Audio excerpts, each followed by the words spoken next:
Yes, Doctor? Siap ya? Already.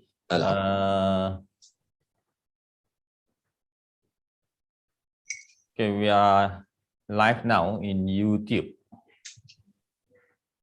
All right. Is active speaker only or all? Active speaker. Active speaker.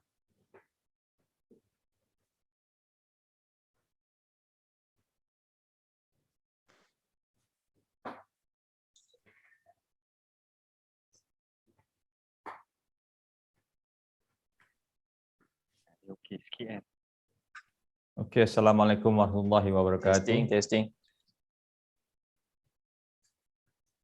Our session will start soon, right? So we are waiting for our audience in YouTube. Okay, hi everyone. Those who are in YouTube already, so welcome to a webinar, Workforce Ready Communication Skills for Future Graduates Series 2.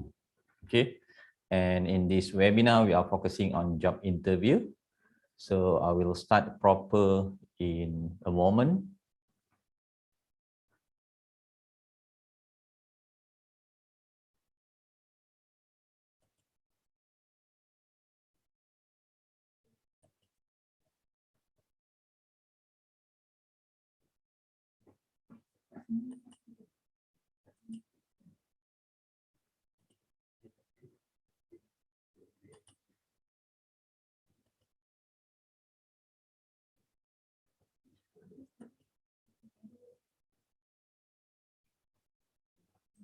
All right.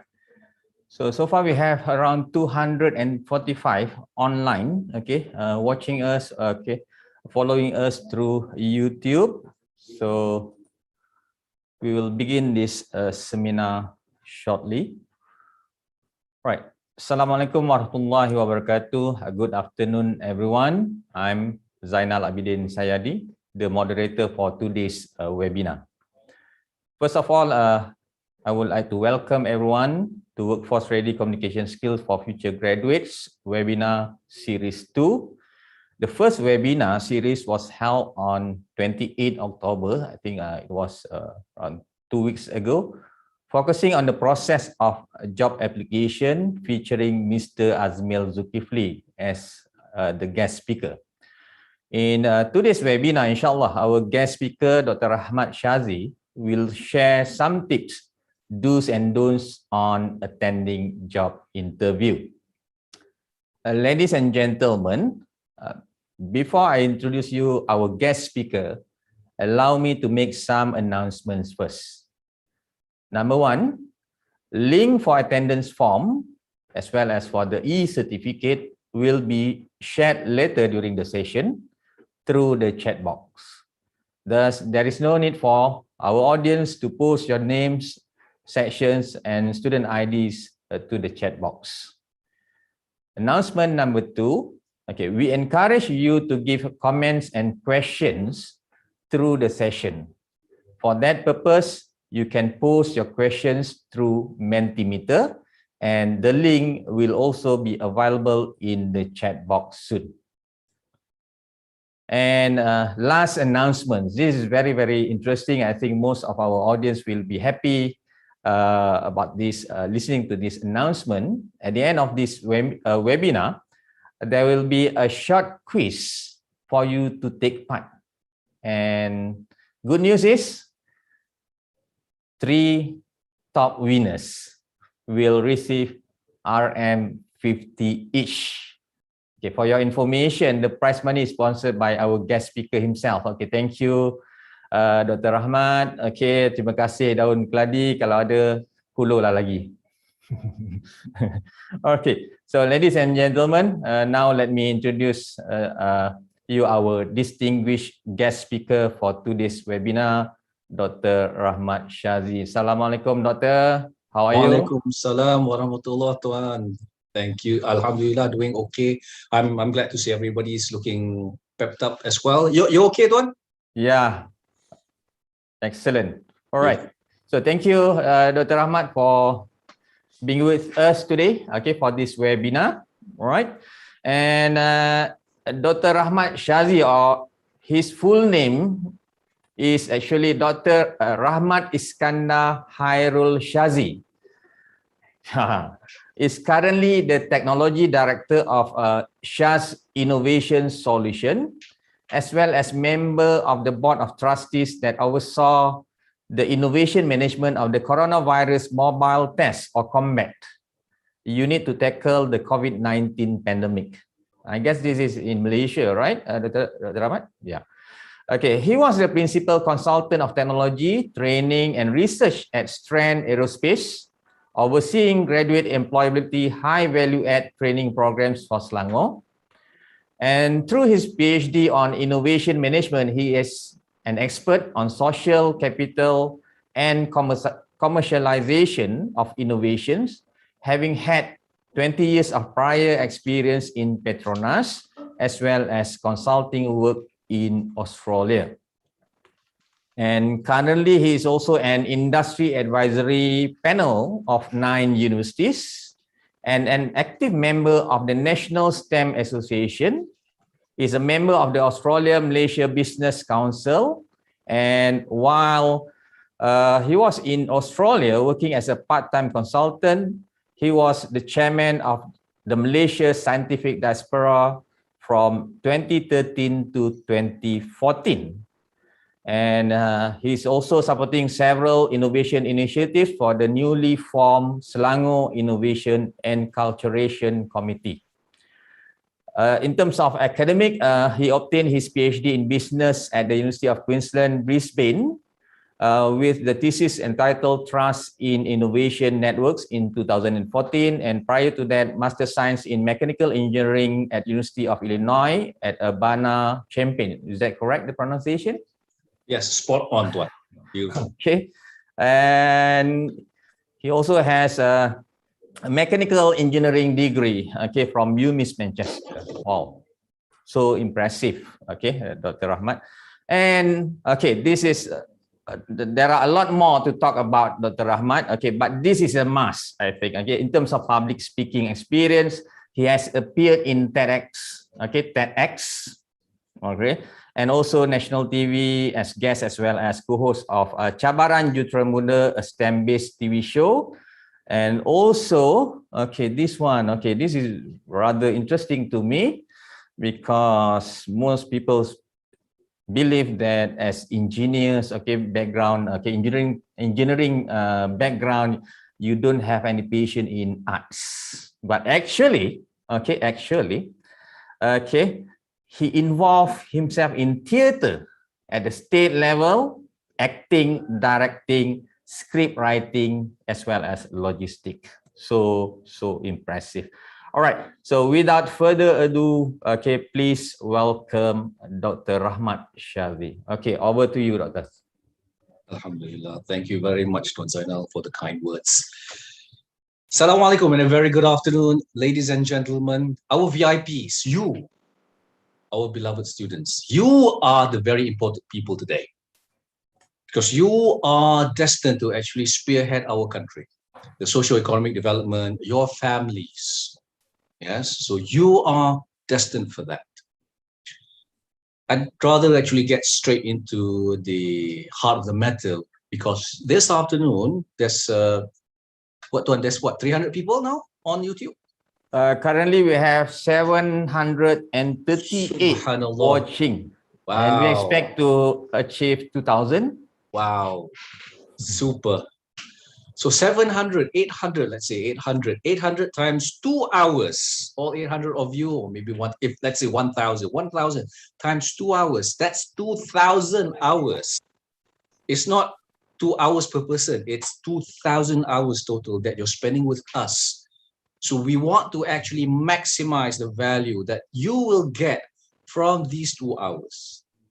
In any case, we would like to say thank you for spending that time with us. And I promise you, inshallah, good Lord willing, the time spent with us will be worth it. Yeah? Bismillahirrahmanirrahim. Dear Lord, please make it easy for so as the words that I speak would actually reach out to their hearts so that they may make use of the knowledge. Ladies and gentlemen, so today we are here in this particular webinar to take a look at what do you do in interviews? Yes, what do you do in interviews? And I'm sure that you can actually access a lot of other videos on YouTube which talks about interviews, interviewing skills, what have you, blah, blah, blah, blah. And you're wondering, why am I here? Oh, I forgot. I need to actually attend to actually get credits for my course. Is that right? Takkan. Because you can easily just come on stream, switch on your camera, or switch off your camera and audio, and then going off elsewhere. So today, however, I want to actually share with you some of our findings, having trained almost 1,200 graduates, reskilling them into high value-add industries. When I say reskill, it means helping them contextualize their knowledge into high value-add industries where they're supposed to drive the development of those specific firms. So we're talking about aerospace, medical engineering, even IT, blockchain. These are some of the firms my team reskilled people into over the past couple of years. And it's been a very interesting journey because through that experience, we found out what works, what are the things that you should do, and what are some of the things that if you do, will fail spectacularly. So you want to avoid that. Yeah, so hang on, stick with us. Not just myself, there are 10 of your friends who are actually lined up for some mock interviews, but allow me to actually outline our schedule today. So now it's 11:02. For the first half an hour or so, I'll actually talk you through some of the things that you have to bear in mind before going into an interview. Some of the theoretical bits. You need to know that so that when you actually spring into action during the interview, you have this information at the back of your mind. So whether you like it or not, you can't run away from theory. However, having said that, after about 30 minutes or 40 minutes, looking at how things go, we'll then have a quick question and answer session where you can actually pose your questions and ask, especially about preparations for interviews. Then at 3, we are going to carry out some mock interviews. Some of your friends have volunteered themselves, or they were volunteered. Some of them are just smiling. I'm not sure whether you can see them at the top of your screen. So some of them are saying, yeah, that's the right word. Good. Yeah. But in any case, they are there for your benefit. Yeah, for their benefit and for your benefit as well. So we can take a look. We can actually carry out a series of mock interviews. We'll have, inshallah, doing about 2 rounds, whereby the first round, we'll do that mini interview or rather micro interview where we have the first 3-4 minutes at the start of an interview, how they would look like. And then the next round, we are going to take a look at how would you actually explain the value of the work or value of the knowledge that you picked up in university, especially if you are in your final year project. Yeah, because we find that for high value add industries, that element is critical. That element is critical. And a lot of graduates, they don't fumble when it comes to their knowledge. Yeah. They fumble where to contextualize that particular knowledge. Now you might be wondering, contextualize, what's that? I have no idea. That's all right. That's why you're with us. Yeah. So stick around for the next hour or so to understand what these elements are, so that in the next hour, when we go through the mock interviews, it makes a lot more sense to you. Yeah. Yeah, hopefully that is okay. Unfortunately, I can't actually view you guys on YouTube, so I can't really view any questions that you may have at this point in time. But don't worry, as Tuan Zainal pointed out, at the end of this, we are going to have that particular Mentimeter session, yeah, Tuan Zainal? Yeah. Okay, the link is there in the chat box already. Pinned already by Center for Language Studies. Thank you, Tuan. So, ladies and gentlemen, make sure you don't miss that particular pinned message. Right, let us take a look at some of the theoretical bits, yeah? So, allow me to actually share my screen, and hopefully you could actually see this. Do let me know if you can't. Yeah? There we go. Ezwan, you can see these, yeah? Okay, perfect. Super. So, this is just Well, we don't have to actually dwell on this. Let's move on. Just a bit about my company, ShazInnovation Solution. We actually focus on social data analytics. Social data analytics. You might be wondering, wait, Tuan Zainal said you are an engineer. What does that have to do with sociology? Oh, ladies and gentlemen, there's a lot. But this is not a forum for it. We'll have a forum later on for actually discussion, yeah, about that particular element. The point I'm trying to make is, if you can contextualize what you picked up in university to the industry, there's a lot that you can do. There's a lot of development that you can actually carry out and then say, here's something that's valuable to the industry. Yeah. And we focus on human capital employability. In other words, helping you guys not just get jobs, but develop a career. That's what we have done over the past 5 years. So moving on. I'm going to skip over this particular outline because I'm going to start with something a bit whimsical. Something a bit whimsical. Can you see on your screens? What is that? You can either, those of you who can actually turn on your microphones, please let me know what it is. Is it a dog or a cat or whatever? And in a YouTube box, tell us, what do you think it is? It's a cat. Some say it's a cat. You think it's a cat? Okay, you think it's a cat. Anybody else? Anybody think it's a dog?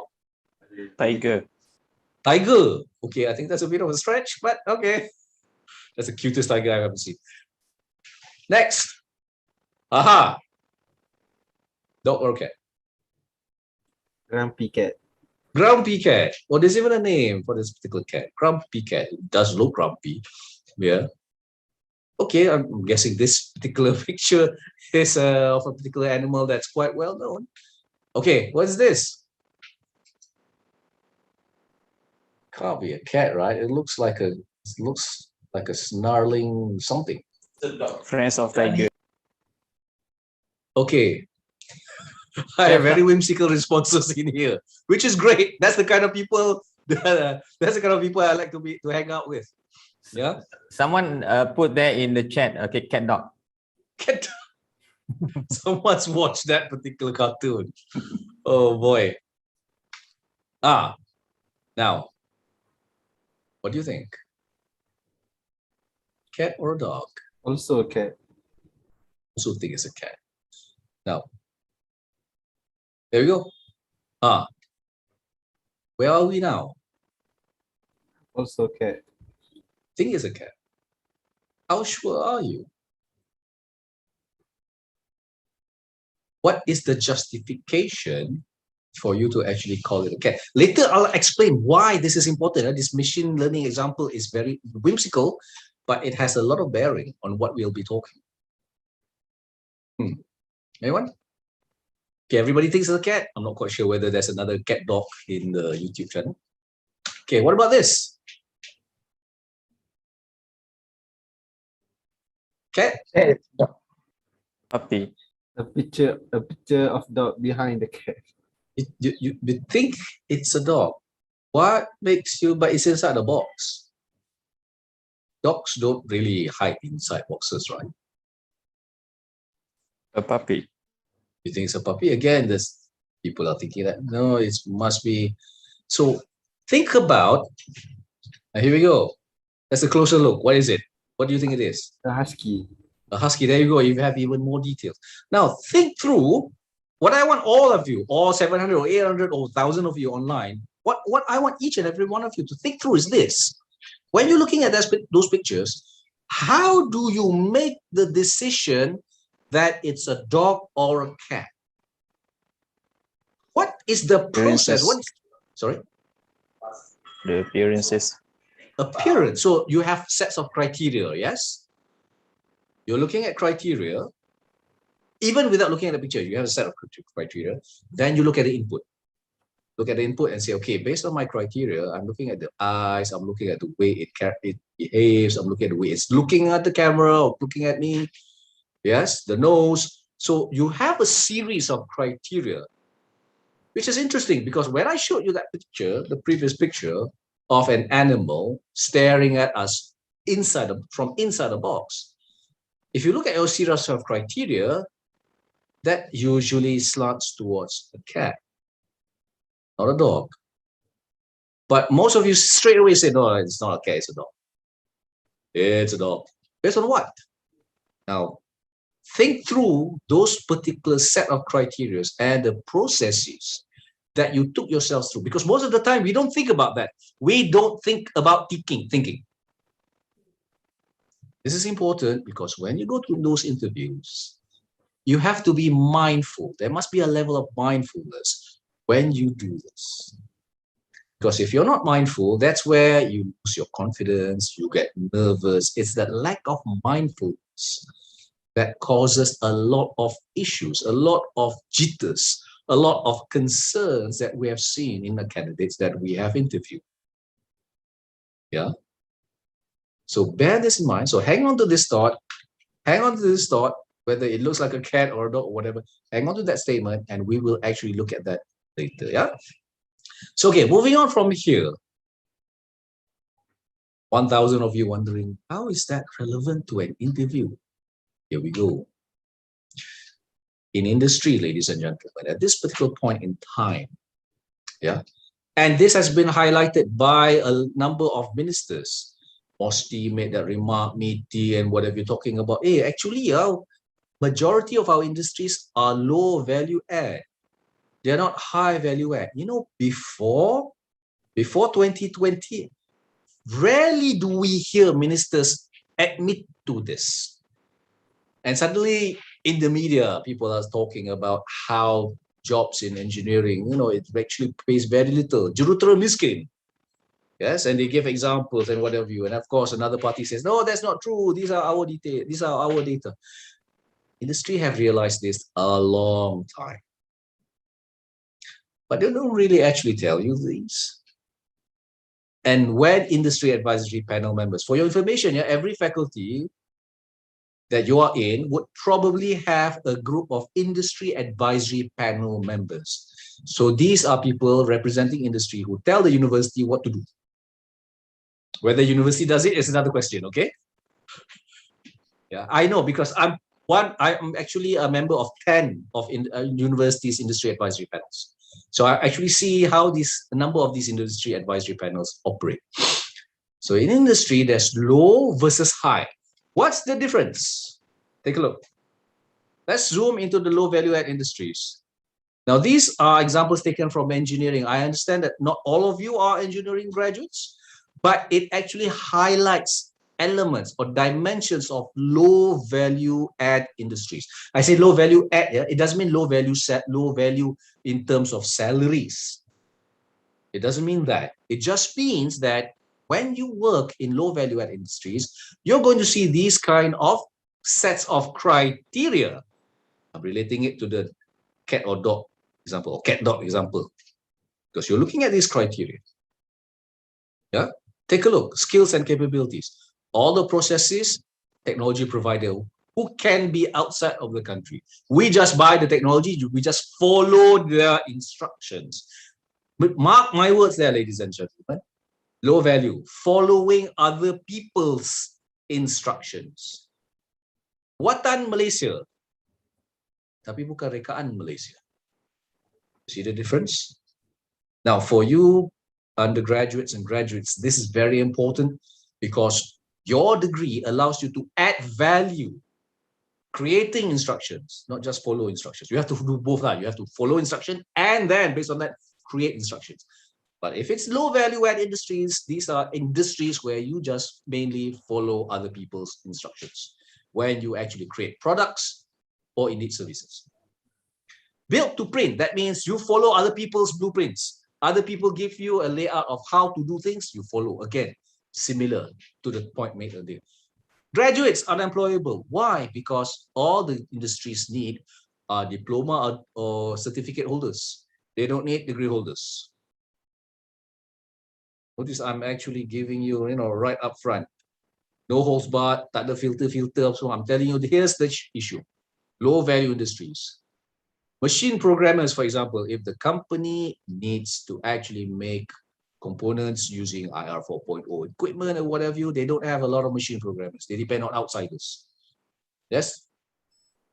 But the point I'm trying to make here, ladies and gentlemen, is that you will probably, sorry, let me rephrase that. I'm getting ahead of myself.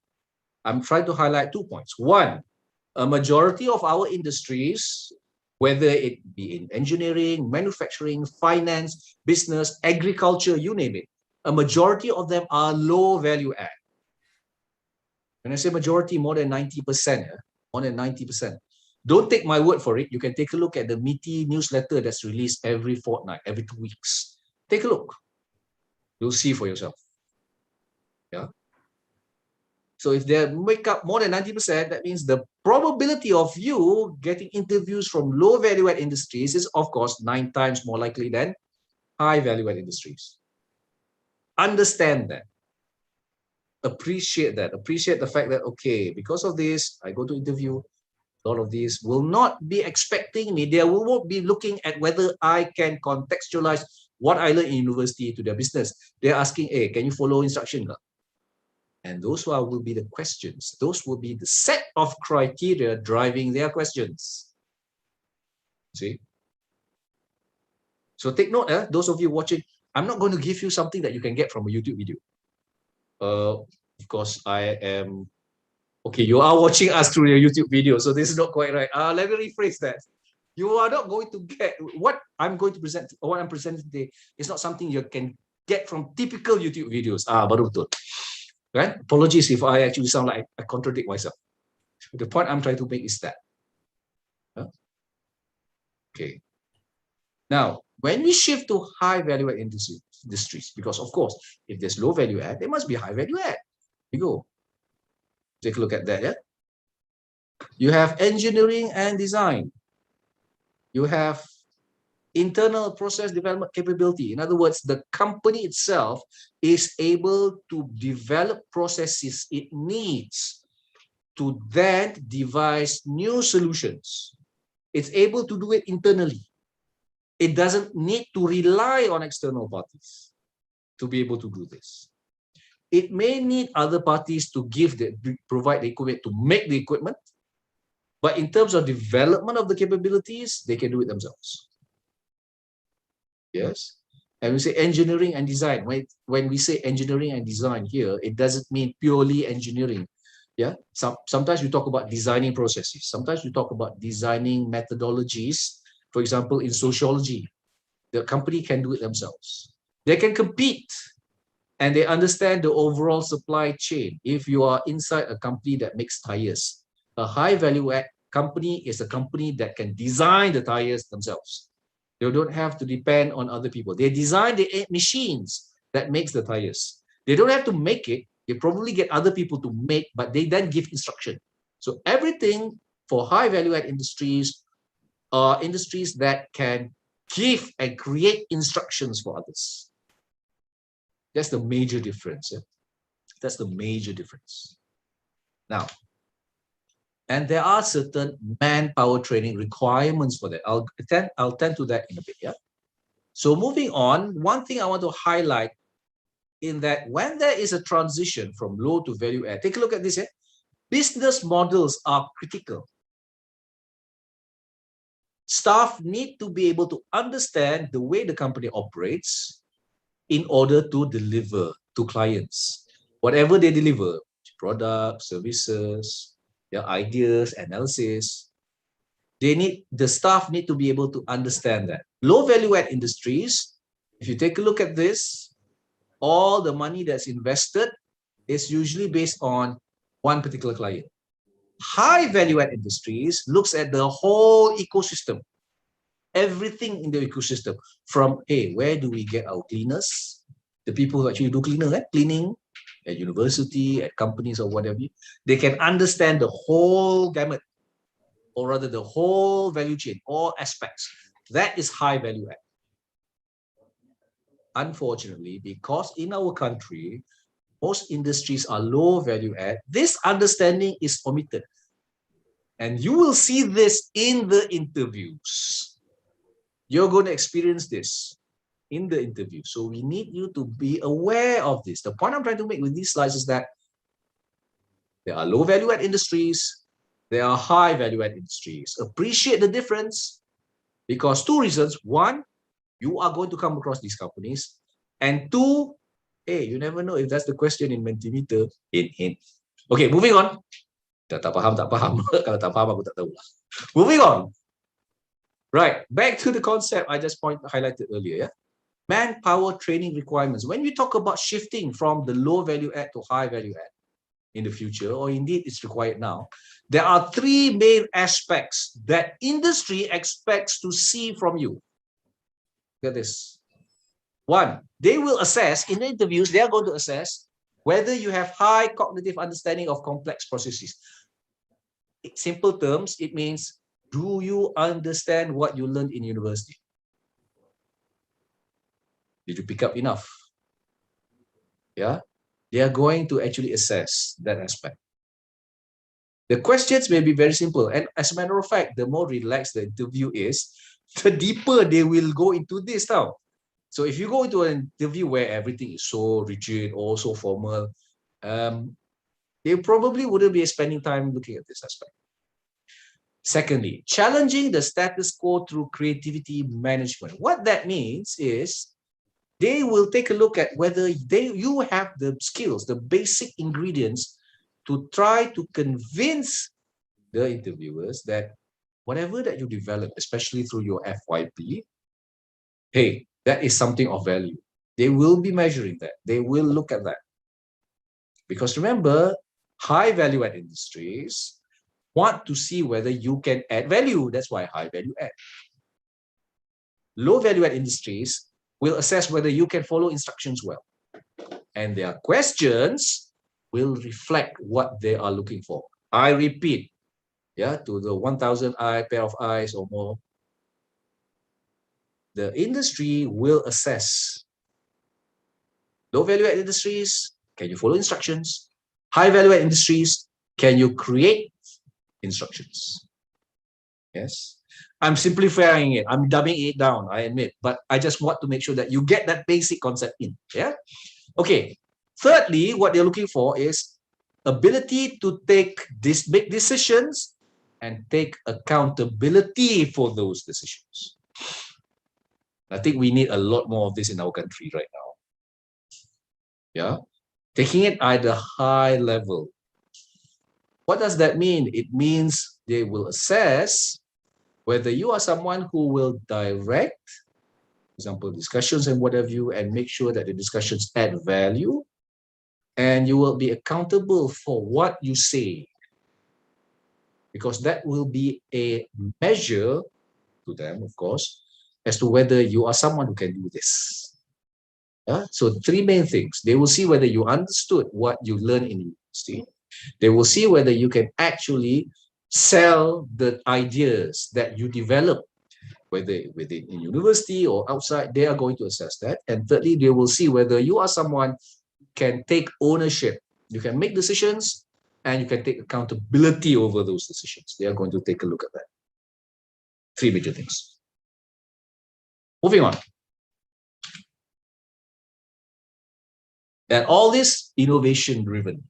Innovation driven, what that means is that companies, high value add companies, are looking at people who can come up with novel ideas. I say novel, that doesn't mean new. It means novel ideas, things that were not done before, and make sure those ideas make an impact to end users, be it clients, the company, the country. Yeah, that is what innovation means here. It's not good enough to just win medals, to win awards in internal competition. No, it's good. It's a start. You are on the way, but they're looking at whether you can carry on, take ownership, and then make sure people at the end get value from your ideas. So, what does that mean? Where are we with regard to that? It means that, okay, this was a slide earlier. It means that when you are dealing with low value add industries, interviews from low value add industries, understand that they would want to see examples from your experience, from life or from university, how you actually followed instructions, how you actually follow standards, how did you actually read those standards to understand what needs to be done. Yeah. Are you someone who just blindly follows checklists, or you're someone who understands why those checklists are in place and follow them, understanding why certain steps are carried out. If you are interviewed by high value-add industries, on the other hand, those companies will be looking at whether you have the ability to actually make it clear to them that the ideas that you have can be contextualized. In other words, it can actually be beneficial for their company. You can modify it. For example, you're an engineer, you're being interviewed by a blockchain company. They will actually assess whether you have the necessary skill sets and thinking styles, again, linking to the cat-dog example, whether you have the necessary thinking styles to actually realize some of the ideas, some of the mathematics that you have perhaps may have picked up for benefit of their particular industry. They will assess that. They will assess whether you can actually create instructions. They will assess whether you feel comfortable giving instructions in those interviews. And you might be wondering, hey, how do they do it in interviews? It's an art. I am here to put a science to the art. Yes, so that it's clearer to you. So how to prepare? How to prepare? Here we go, ladies and gentlemen. First, understand that industries know what they look for. They may not be able, and they also know the issues. Let me realign myself. Let me paraphrase that. Industries know what to look for. They may not know how to actually train you so that those behaviors go away, but they know what to look for. For example, here are some issues. I'm sure you've heard a lot of these. Industry-dependent English deficiency. In other words, they're saying, oh, graduates don't understand how to actually communicate in industry. So do you need industry expertise? You need to actually quickly pick up how the industry talks, what words they use, what words they don't use. To find that later when you work, you will see, if I'm working in chemical engineering, words they use is different than if I was working in a mechanical engineering company. Quite different. There are distinct differences. The problem is some industries, they expect fresh grads to talk like that. Come on, can't be. That's not being fair. Yeah, maybe wise, but not very fair. Come on, they are fresh grads. Give them time, give them training. That is something sometimes we don't see. So when that happens, you have to take ownership over your own training. But I digress. We are talking about interviews. Yeah? So these are the things that they're looking and they will be assessing for. They'll be assessing for your skills, attitude, and aptitude. Attitude is how you carry yourself. Aptitude is your internal psychometrics. Whether you have the aptitude, they will be assessing those. Context for the application of skills. Do you understand, hey, I am a psychologist. I'm being interviewed by an engineering company. I understand how I can actually apply psychology in an engineering company, how to bring value. They'll be looking for that. Unprofessional behavior, yani tak payah nak tolong sangat lah. Unprofessional behavior, that would be very much related to ethics and the way you carry yourselves. It's very difficult to actually measure in an interview, so I'll skip over this. Career misalignment. Career misalignment. Sometimes you want to do something else, but because of the way things develop around you and restrictions, you have to choose another career. As Tuan Zainal pointed out, yes, I am active in theatre, though not as active as Professor Shamsul Rahmat, who's a full professor of civil engineering in UTP, but still writes scripts and still performs theatre. We'll be competing at Sweet Shot and Sweet Kuala Lumpur this weekend. So you see, still active because theatre has a lot of value to deliver in communications. Moving on, yeah? Moving on. I just want to highlight this. This slide is just to highlight some of the things that industry will be assessing you for. So what do you need? What you need is, one, understand what you learn in the university, learning cognition. Make sure you understand. Make sure you know. And usually our experience tells us more than 90% of graduates understood what they picked up in university. They may struggle to actually explain it, to write or answer exam questions or whatever, but essentially they understand. So there's not so much worry about you understanding what you picked up in university, but just make sure that's beef up. Make sure you know your stuff. especially your final year project. Make sure you know that. Yeah, make sure you know that. You might wonder, how do I know what I know? Well, that's where you can actually practice with your friends. But I'll explain that in a bit. Secondly, paralanguage skill sets. Paralanguage is very much related to the way you use words, how you actually use intonations, how you change the tone, because you don't want to be talking monotonously like this. Maybe this reminds me of one of your lecturers, I hope not. So you want to actually carry up some level of, there's a word I'm looking for. But the point I'm trying to make is you actually change the tone in order to get the message across. Yeah. So that people want to listen to what you are talking about. Inflections, pauses, stopping at certain points in time. And there are certain skill sets we needed. Yeah. Pausing so that for effect, for people to understand, person is making this point. Continue, and then pause again, second point, and then third point. You don't need a lot of words to actually get your message across. Just an advice, and corpus linguistics, how language is used in the domain that you are going. Sometimes in industry, or rather during interviews, you haven't learned enough about the industry, so you're not ready yet. It's okay. It's okay. But quickly pick up on what the interviewers are saying on the questions. For example, if they ask A, respond to that using the words that they use as reference. Paralanguage and corpus linguistics. And finally, communication chemistry. You need to measure whether what you say makes sense to the person on the other side, whether the audience understood what you just said. You have to. And there are certain skill sets that you can actually learn. Yeah, especially those of you who have done performing arts. In performing arts, formal performing arts, this is a necessary skill set. Because when you're on stage with the lights in your face, you can't see the audience. Similarly, when you are in interviews, especially if it's an online interview, you can't really see the audience. Or sorry, you can't really gauge. So you have to rely on other senses to see whether the audience understood. That is one reason why you have to turn on your camera. Because lack of input, you're not in the same room as the person, you need those cues. You need those cues. Right now, to be perfectly frank, I can't see anybody. But if I turn on my grid video, now I can see everyone else in my particular room. Of course, that might affect the appearance of the screen in YouTube.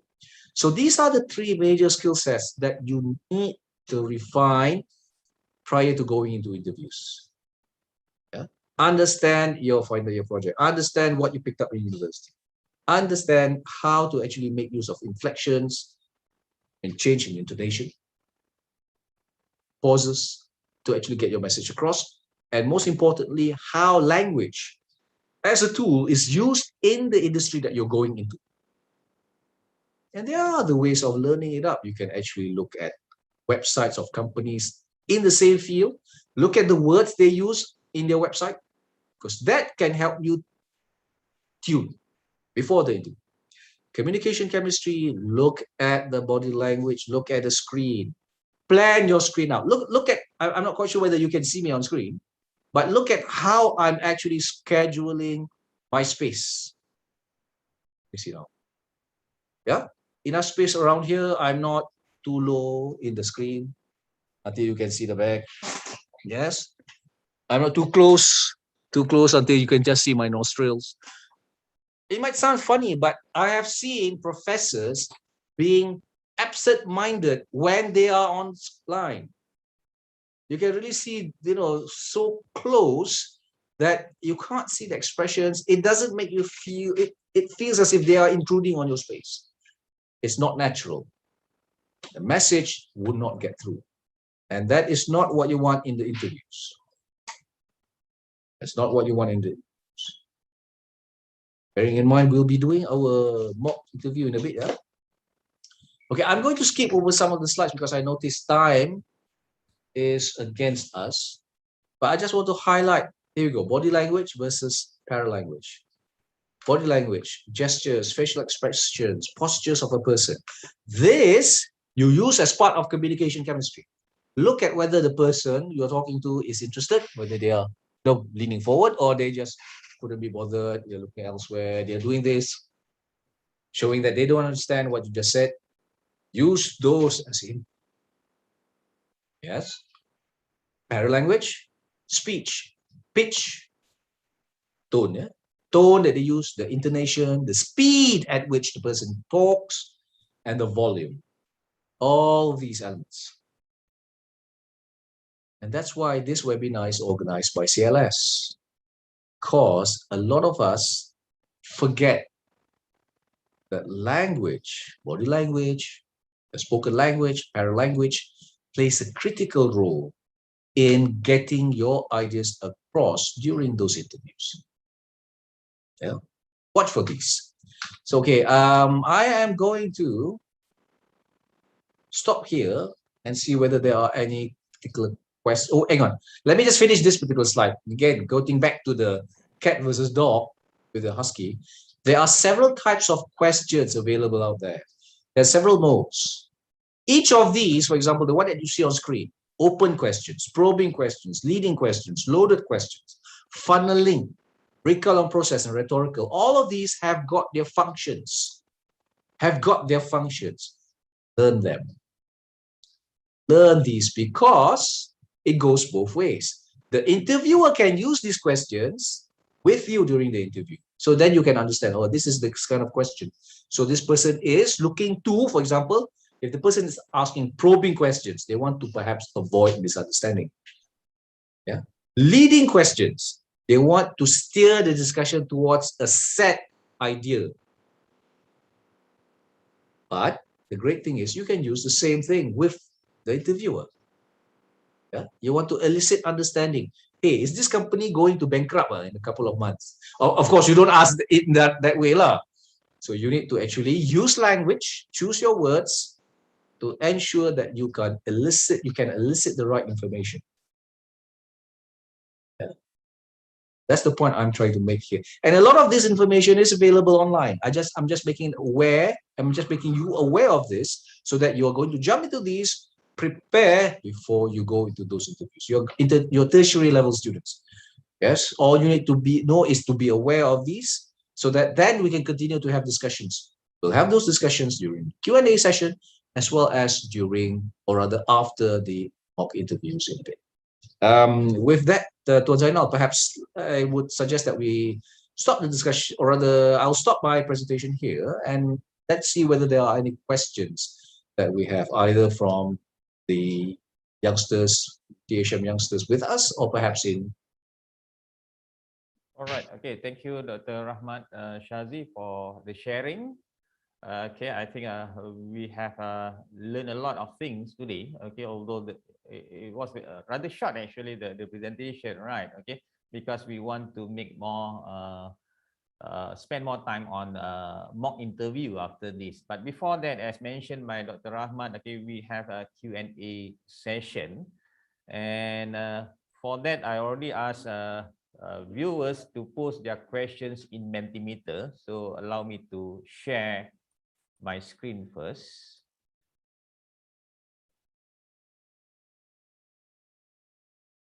All right. So far we have around 15 participations. For this, right? Okay, and right. So before I go to this, perhaps one question from me, Dr. Yes, related to the skills or the requirements, especially from the fresh graduates. Just now you showed something that you have the cognitive, you learn that from university, whatever hard skills, you are from mechanical, you are from science, science, computer, and so on. So those are the things that you need to master. Those are your field of studies. And it's very interesting that you mentioned the other two actually are on soft skills. There is one is on the communication chemistry, and another one is on the paralanguage. Yes. Right. So, in your own opinion, especially the last two, in terms of communication and para-language, okay, what should be done for our students actually, so that when they join the industry later, okay, they won't have so much problem on that? Because okay, you also mentioned, okay, so many industries mentioned that, oh, our graduates, okay, they cannot speak, they cannot communicate, especially in English. Okay, what's your comment? Thank you for the question, Tuan. Pertaining to those elements, the paralanguage as well as the communication chemistry, I think two things that our graduates can do relatively easily, low-hanging fruit. One, start using simpler words when they present, when they talk. A lot of our graduates tend to think or believe that in the interview, they need to actually use some bombastic words to actually overcomplicate things. Yes, or make it sound as if they are clever. Now, in industry, that's not the case. In academia, yes, it is. In academia, it is very important to be able to do that in conversations, in argument, when you're arguing for your case academically. You need to be able to do that. But in industry, the words must be as simple as possible so that the time taken to digest the ideas is reduced. So that's one thing our graduates can do. And believe you me, Tuan, surprisingly, a lot of our graduates struggle to do that.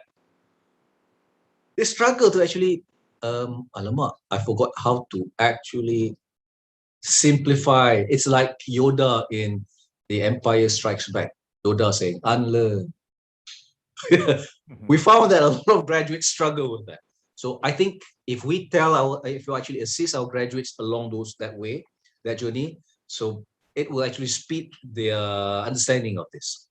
Secondly, they can actually view, for example, their favorite YouTube presenters, the effective presenters. One of my favorites is, interestingly enough, Richard Hammond, previously of Top Gear, then of the oh my goodness me, I've forgotten the Grand Tour. Yes, the Grand Tour. I like the way he speaks. I like the intonation. I like the way he gets his message across. Because we find that a lot of speakers, good example is this. Ladies and gentlemen, those of you on YouTube, especially when you open YouTube, what is the first video that usually pops up these days? Adam Khoo. Oh my God. Intonation, in my opinion, out. The more I hear that particular video, the more I actually hate the stuff that he tries to sell. Yeah. So this is the second thing that a lot of our graduates can do easily. Look at YouTube, find good speakers with a whose presentations rolls off smoothly. I have a list of some of the very good speakers that I've come across YouTube. And one particular speaker doesn't even appear on his videos. It's all just his voice and some slides. Amazing. One of the better speakers I've ever come across. So these are the two things, Atwan.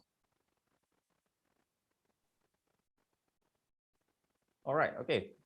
Thank you. So meaning, okay, apart from English classes, right, that we offer in the university, okay, yes, we encourage our students to improve their communication skills, okay, through many ways. Actually, now we have so many resources, okay, for us to learn and improve our language, especially on English. All right. Okay, ladies and gentlemen, okay, I noticed that, okay, there's a one or two messages, okay, inappropriate messages in YouTube. Okay, please ignore that. I'm not sure, okay, whether the technical people can delete that part. Okay, try to spam the chat box there with inappropriate messages. Okay, I'm sure not from our students. Okay, these are spammers, outsiders. Okay, we go back to this session of Q&A. Okay, all right. Right. Okay, we have here several questions that I would like to highlight, perhaps. Okay, for example, okay, this one, okay, from our students. Okay, I have nothing to offer because I'm a fresh graduate with no experiences. All right, this is very common, right? Dilemma. Okay. Also, I have an average grades should I pick qualities in me during my study year and boast about all that? Okay, is it true? Interview session is about showcasing, showcasing yourself or boasting yourself. Right. Yes. Thank you for the question. I think this is a very good question because a lot of graduates have the same concern. I have no experience. How am I supposed to actually get myself out there? Do I boast about what I did, qualities, blah blah blah? Quick answer no.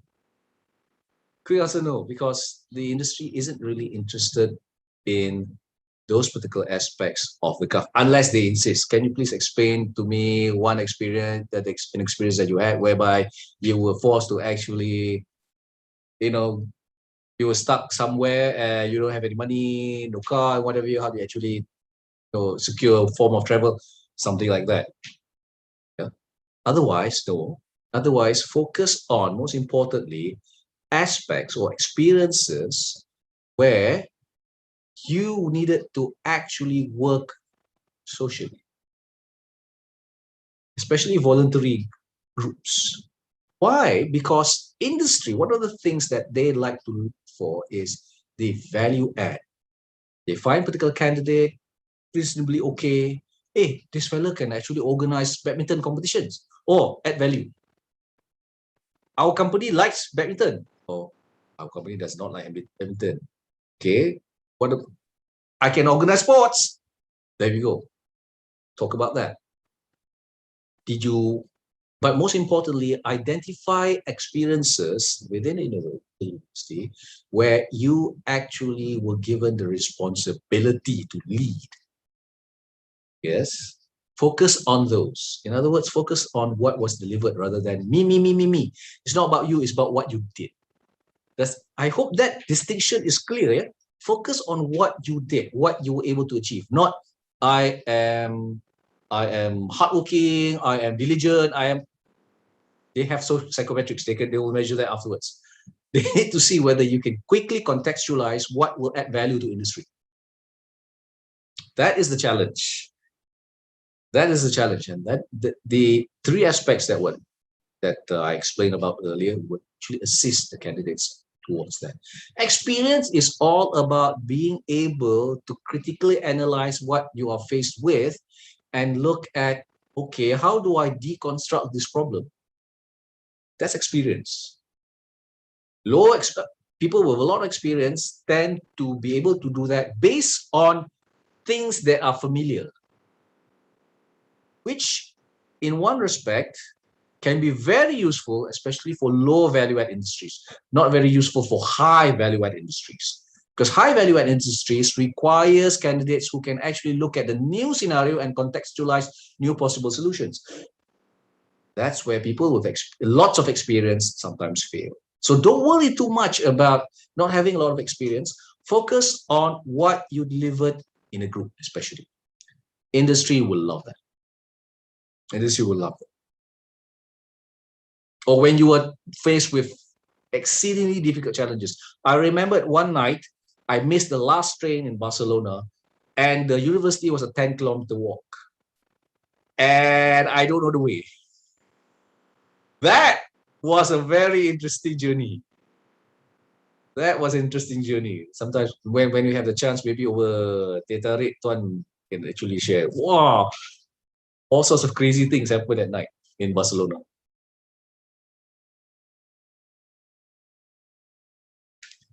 All right. Okay. Thank you for the answer, Dr. Rahmat Shazi. Okay. We have a lot of questions here, Doctor. Tons. Right. Yeah. Do not know how to choose which one to highlight actually. Okay. Because many of these questions are asking about during the interview itself. Yes. Interview itself, how to answer this type of question and so on.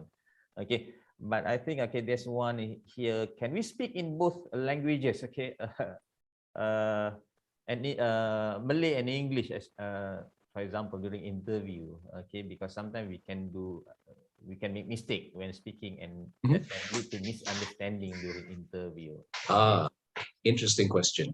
And indeed, not just Malay, English, indeed, any other languages, Mandarin, Cantonese, French, Arabic, because you never know what other languages the interview speaks. Yes.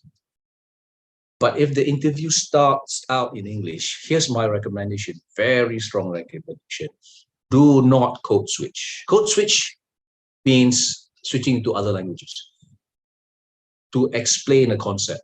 Do not do that. The reason being is very simple. You think that you're trying to avoid misunderstanding. In actual fact, what we have found, a lot of candidates, they fumble. If they are not able to explain that concept in English, we tell them to use simpler words, use parables, use examples, use analogies. Because what we found is that the moment they code switch into another language, it's even worse. It's even worse. Surprisingly, I thought, hey, apa saya jadi lagu ni? What's going on? Right?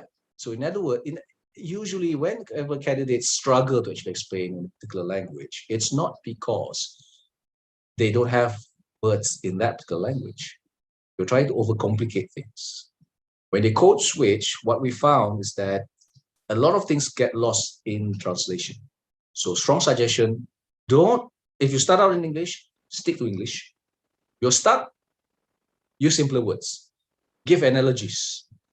Because that indicates to the interviewer, hey, this fella can actually, struggle hard to actually try to get the idea across in the simplest way possible. Business development for clients, critical. That's one thing that especially those of you in engineering, in non-social sciences, technical, there's a tendency to actually think that the technical jargon will sell everything. Oh no, it will usually lose you the client. So, but this is a good time, Tuan, to actually train them to simplify the words that they use. Yeah. So hope that explains it to the person who asked the question. Thank you. That is a very good question, actually. All right. Okay. Thank you. So paraphrasing, summarizing, you use simpler words. Okay. Simple sentences rather than complex sentences. Okay. Yes. As long as you can convey whatever message you want, okay, to convey to the person you are talking to. Right. Yeah. Okay. Right. So don't try to impress people with bombastic words. Okay. And perhaps, okay, one tip is if the question is asked in Malay, then you answer that in Bahasa. And if the question is being asked in English, you answer that in English. Is that correct? Absolutely. Absolutely, Tuan. Yes. All right. Okay. Perhaps, okay, one more question. Sure. All right. I think this is okay. Just now you said many industries nowadays looking for diploma holder instead of degree holder, but professional jobs needs degree holder. Can you explain that? Okay, I think it is related to low value, high value, perhaps. Okay, Dr. Rahmat, your say. Absolutely, Tuan. Absolutely. So this is a good question. Yeah, because it's not talking about numbers. It's talking about the level. Exactly. Spot on. Thank you for the question. In our country nowadays, lots of low value add industries. That's why they're looking for diploma holders. And diploma holders get jobs. I mean, if you look at the numbers, it explains that. Those in TVET, diplomas, percentage of them getting jobs higher than those with degrees. That's a reality. Nobody really want to explain about that. So I'm here to actually explain this is what's happening. Professional jobs need degree holder, but not as many. Cut a long story short, after the 90s, the country was supposed to actually have more and more industries that require professional jobs. Yes. And having said that, some professional jobs don't even need degree. They need actually certain competencies, certifications, like welding, 6G welding. 6G welding is the toughest type of welding. People get paid 10,000, 15,000. They don't need a degree, but they have muscle memory. They know how to actually avoid the weld spot if it actually spills over from hitting them. Yeah. But when you talk about white collar jobs, professional white collar jobs, yes, a degree will actually help. But notice now, even Tesla, even Google are saying, oh, we don't actually need degrees. Okay, if you don't need degrees, what exactly do you need? They're looking for competencies. Degrees used to confer those competencies. It's a measure, that certificate.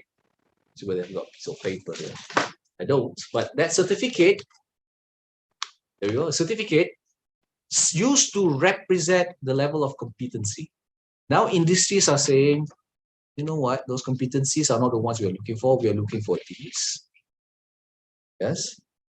So it's your ability to take your degree and contextualize it. In other words, tailor it for the industry that you're going to, for the company that you're going to. That's what high value add industries are looking for. Yes. And it's a challenge. Again, as I said earlier, if you're a psychologist, how do you actually get a job in an engineering firm? Why do so many psychologists get jobs in financial firms in Singapore? That's maybe the webinar 4 or 5 could, but Yeah. All right. Okay. Thank you very much. Okay, doctor. Okay. And I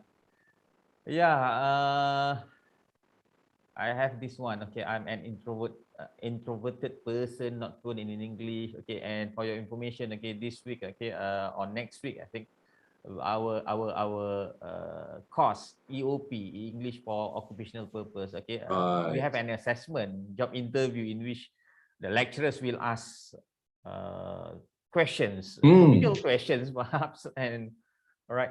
So actually, how to prepare for job interview? Is it okay when you are invited for an interview, or is it okay you need to prepare long before? Okay, the process is not okay. It doesn't start when you are called. yes, but actually, okay, when you start to join the university, that is the when the process starts. Thank you, Tuan. Thank you for the person who actually asked this particular question. And there are a lot of introverts, lots of introverts. Believe it or not, most of you will not. I am an introvert. So we will not at all. I did the psychometric test, yes. I can appear to be outgoing, but that's not my propensity. Yeah, so that person who's actually asked that question, don't worry, you are in good company. So how can I overcome this particular question? Understand, introverts have a unique tendency to look inwards. That's one of the definitions of introvert, yeah, Tuan? Yeah. Introvert. What that means is that you tend to generate ideas that are unique. Your perspectives are going to be different. One reason why a lot of introverts go into a spiral, because they come up with fresh ideas. People don't understand it because they are familiar with the trend, with the mainstream. And because of that, they struggle to actually connect with others. At the end of the day, they close up again. But having said that, introverts have a higher, again, as I said, I repeat what I said just now, introverts have a tendency of creating fresh ideas. That's your strength. That's our strength. That's our strength. And people are looking for value that. Understand that value, understand that strength, and bring that into the interview. Bring those fresh perspectives. The challenge now is, if you go into low value add industries, most of the time they will just ask, can you follow instructions? And introverts with fresh ideas struggle to do that. Yeah. But ask the question, yeah, to actually prepare for this. Prepare to ask the question, in your organization, where do you appreciate fresh ideas? Is there a place? It might be small, it might be a small division, but at least there is a place. For example, Top Glove. Top Glove makes billions of gloves, but they still have a special small research arm that focuses on coming up with better rubber formulations. A lot of fresh ideas. As a matter of fact, their Top Glove was acknowledged as the top patent holder in Malaysia for the year 2020. I've actually had to train a number of their researchers, and most of them are introverts. And they're incredible at what they do. They don't talk much. They talk, pearls of wisdom comes out of them. Because they're introverts. They are very cautious, careful with the words that they actually use. So it's not a weakness, yeah? Okay. Mr. or Miss Introvert, it's not a weakness. Use it to your strength. Use it into your advantage with the fresh ideas. All right. Okay. Thank you, Dr. Rahmat. Okay, for that answer. Okay, we have so many questions, and I don't think that we have the time to go through all the questions. So perhaps what we can do is we will pass these questions to your lecturers, and perhaps you can sort of ask your the lecturers perhaps will be able to provide you with answers for the questions we have here in Mentimeter. All right. So let's move to the next agenda, right? Okay. I think our friends here who are in Zoom right now. So currently we have how many students? Okay. So thank you for volunteering. Okay, to be a part of this show. Okay. So we will have our mock interview. And we have here Muhammad Yazid. Okay, we have Imran, we have Lee Yihui, Muhammad Shafiq, we have Wan Azim. Okay, together actually with us. Okay, in Zoom. So these students will be the applicants, right? And Dr. Rahmat will be the interviewer. All right, and we'll see how it will be. All right, so yeah, I pass it to you, Dr. Rahmat, for the session. Okay, thank you very much, Tuan. So for those of you who are watching, what we'll do right now is carry out some mock interviews or micro interviews, I like to call them, because it'll be a very quick series of, or rather, simulations of interviews, and that way we can actually see what's the best way of actually talking, what a typical interview might be, especially if you're dealing with a low value add industry versus high value add industry. So we've got about 10 people lined up, and that's it. Let's start. Yes. Hey, Yazid, all smiles, lovely. So Yazid, you are applying for a job at what's the name of the company? BASF Gebeng in Kuantan. BASF Gebeng Kuantan. Yeah. And the person interviewing you is actually the plant manager. Plant manager is looking for new hires to actually help out with some of the maintenance work. So what we'll spend about 3 minutes, perhaps 3 or 4 minutes in this interview. So imagine this is an online interview. I'm here, you can see me, and about 915 other people can also see you. So let us start the interview. Right, Assalamualaikum. Thank you very much, Mr. Yazida, for attending this particular online meeting. Tell us a bit about yourself. Hi, good afternoon. My name is Muhammad Yazid Rahmat. I'm a final year student of mechanical engineering at Singapore. So previously, I had my intern at ACING contract manufacturing, where I work closely with. I'm sorry, can you repeat that, Mr. Yazid? Your words, I'm losing, or rather, your words are coming out intermittently. I can hear smidgens. So previously, I had my intern at the ACING contract manufacturing. You did your internship somewhere? Somewhere. Where? Sorry, where? TSH contract manufacturing. TSH contract manufacturing. What's that? Actually, TSH is they manufacture what the main con wants. They take contract. Actually, they produce some metalworks, besides metalworks, and conduct. Sorry, did you say they produce metal tubes? Metalworks. Metalworks. Besides metalworks. They do metalworks. Yeah. But what does that mean? Actually, they provide services of machining metals. Oh, they make metal But- parts. metal parts. I'm sorry. Ah, with metal precision. parts. Okay, they make metal parts. Okay. So so I had my intern there, but I was sent to Celestica, which is a renowned brand. Sorry, you were sent to Galactica. Celestica. Oh, Celestica. Okay. Yeah. Jadi Celestica had a new branch in Tanjung Pelepas, which is next to the TSH, and I was sent there to work with them. So what did you do there? Actually, as Celestica, they also did the precise metal parts, but Sorry, Mr. Yazid, I understand that you're trying to explain what they do. I ask, what did you do? oh sorry. So there I assist my supervisor more towards management things like to record all the components in and out, and also assist in supervisor in taking all sorts of work that related to management. So you did stock taking because you measure things that come out, material come in, whatever product go out, and you make coffee.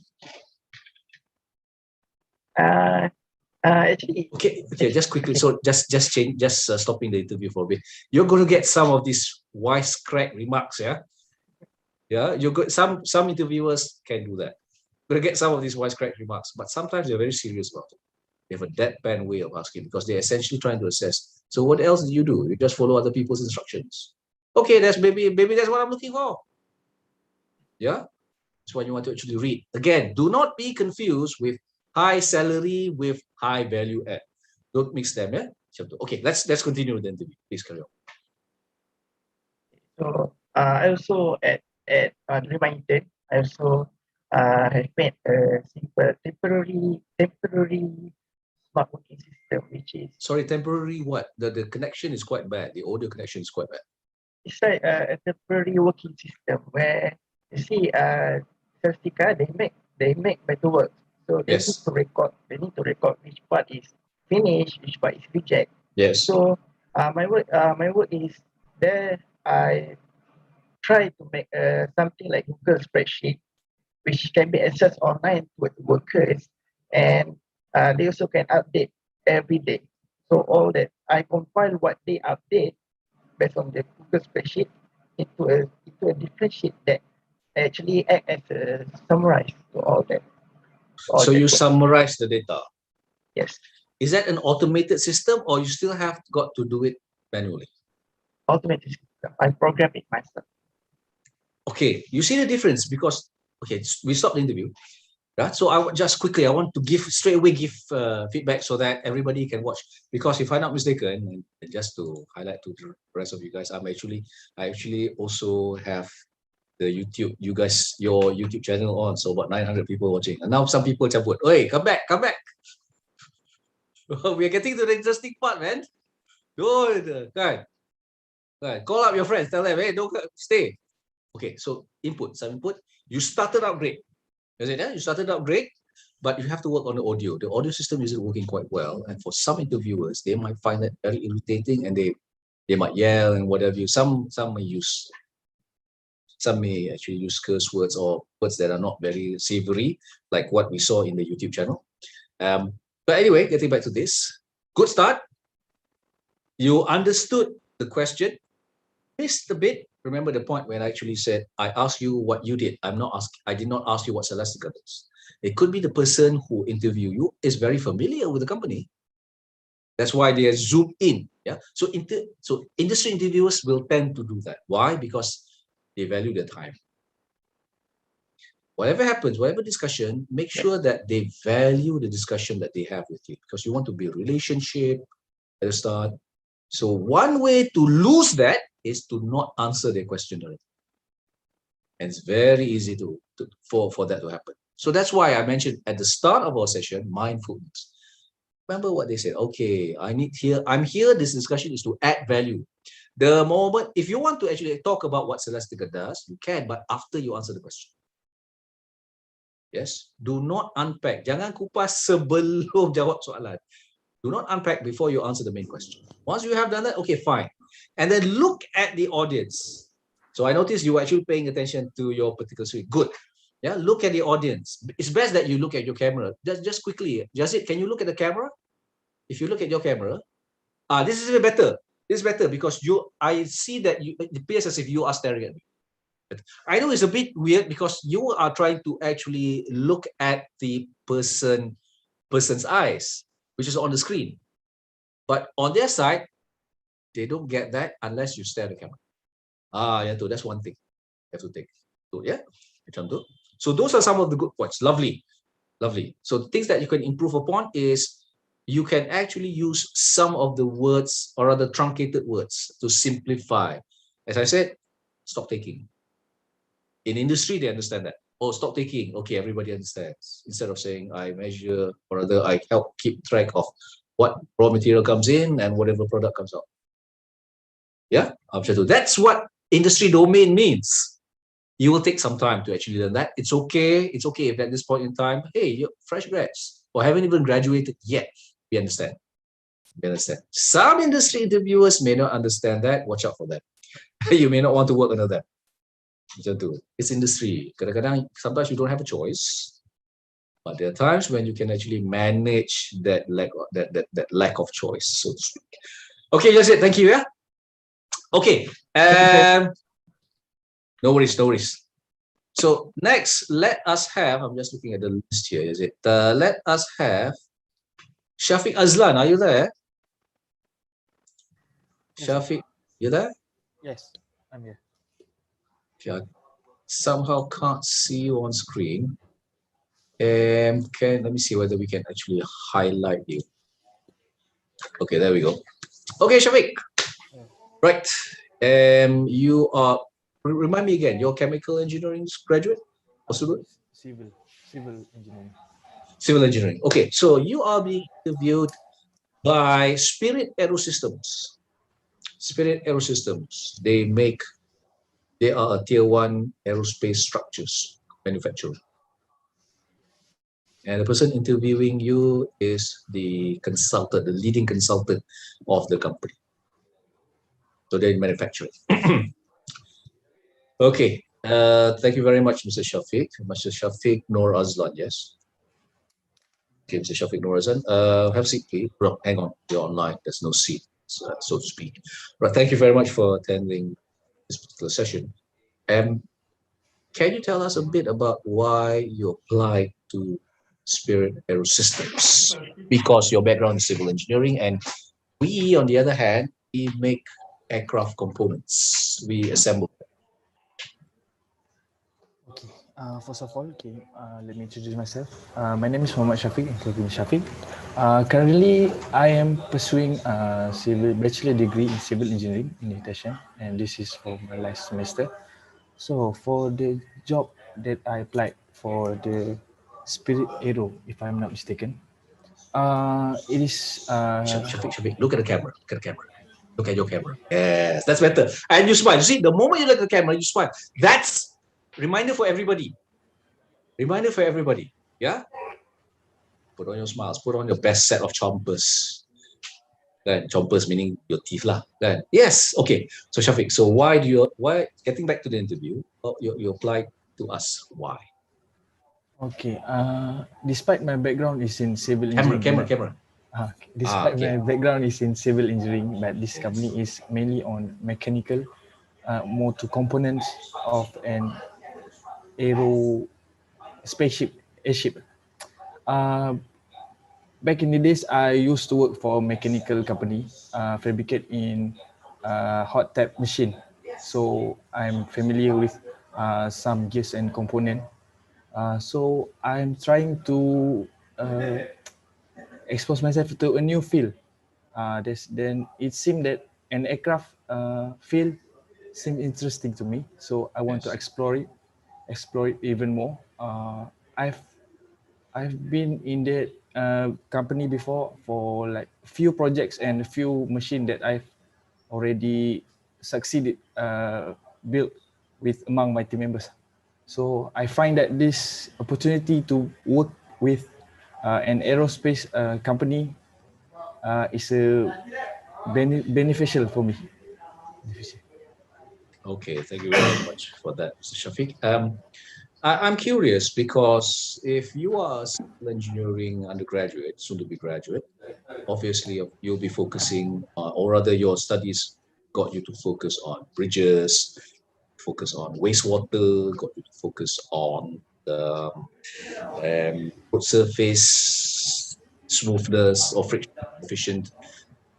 Which aspect of your knowledge do you think will be useful for a company that makes aerospace and ships them overseas? For me, I think mostly in engineering, they use concept of physics. So I think most of despite the different in let's say chemical, mechanical, and civil, they use the same concept, but the application is just a little bit different. So resulting in different product.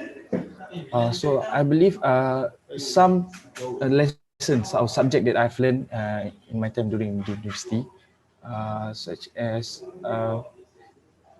okay, never mind. I try to I cannot. Okay, just pausing. Okay, so Shafiq, correct me if I'm wrong, but you are trying your best to boring your way through. Yes. So that's, and sometimes you may experience that. So always, again, remember the 8 types of questions you can actually ask the interviewer as well. You can ask the interviewer. Never for a moment think that it's all about an interrogation where the company is, it's not a one-way communication, it's 2 ways. You want to know, again, as I mentioned earlier, whether the company is doing well or the company will actually go under anytime soon. You can ask. You can ask. Okay, another point. Shafiq, I don't know whether you've realized this, but when you're nervous, you tend to shuffle. You're not the only one who does this. We understand. Are you aware of that? Yes. Okay, so if you're aware of that, it's what we call, in English, we call it a tick. Tick. You want to be aware of that because it can get distracting. It can send the wrong message to the audience, to the listener. Yeah. For everybody, everybody would have. I used to have this thing. I used to actually rub my nose during conversations, which isn't the best thing. But you have to be aware of it. And then when you notice that happens, catch yourself. Yeah. This is for everybody. All, let me see now, how many online right now? All 915 of you are back to 915. Good. All 915 or 925, including the 10 of you are square. Yeah, for all of you. So take note of that. Be aware. For example, one person I actually trained was Dato Busta. Oh my God, I've suddenly forgotten his name. Dato Bustamam. The previous Director General of IDFR, the Institute for Diplomatic and Foreign Relations. So I trained him for when it comes to actually communicating. And he has a tick. But hey, he's a Director General. And he said, you know, nobody's really mentioned that to me. I said, maybe because you're the Director General, nobody has the guts. I'm your trainer. I will tell you. Dato, are you aware that you have that tick? So you want people to actually tell you, are you aware of this? Yeah, I think Shafiq, I think that should be okay. Maybe you get a bit nervous. So I think that's okay. But you've given us, you started out good.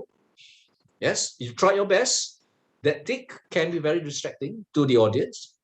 But you were thinking through, okay, how do you help this? One direction, and you started out well, especially in justifying engineering. It's all physics.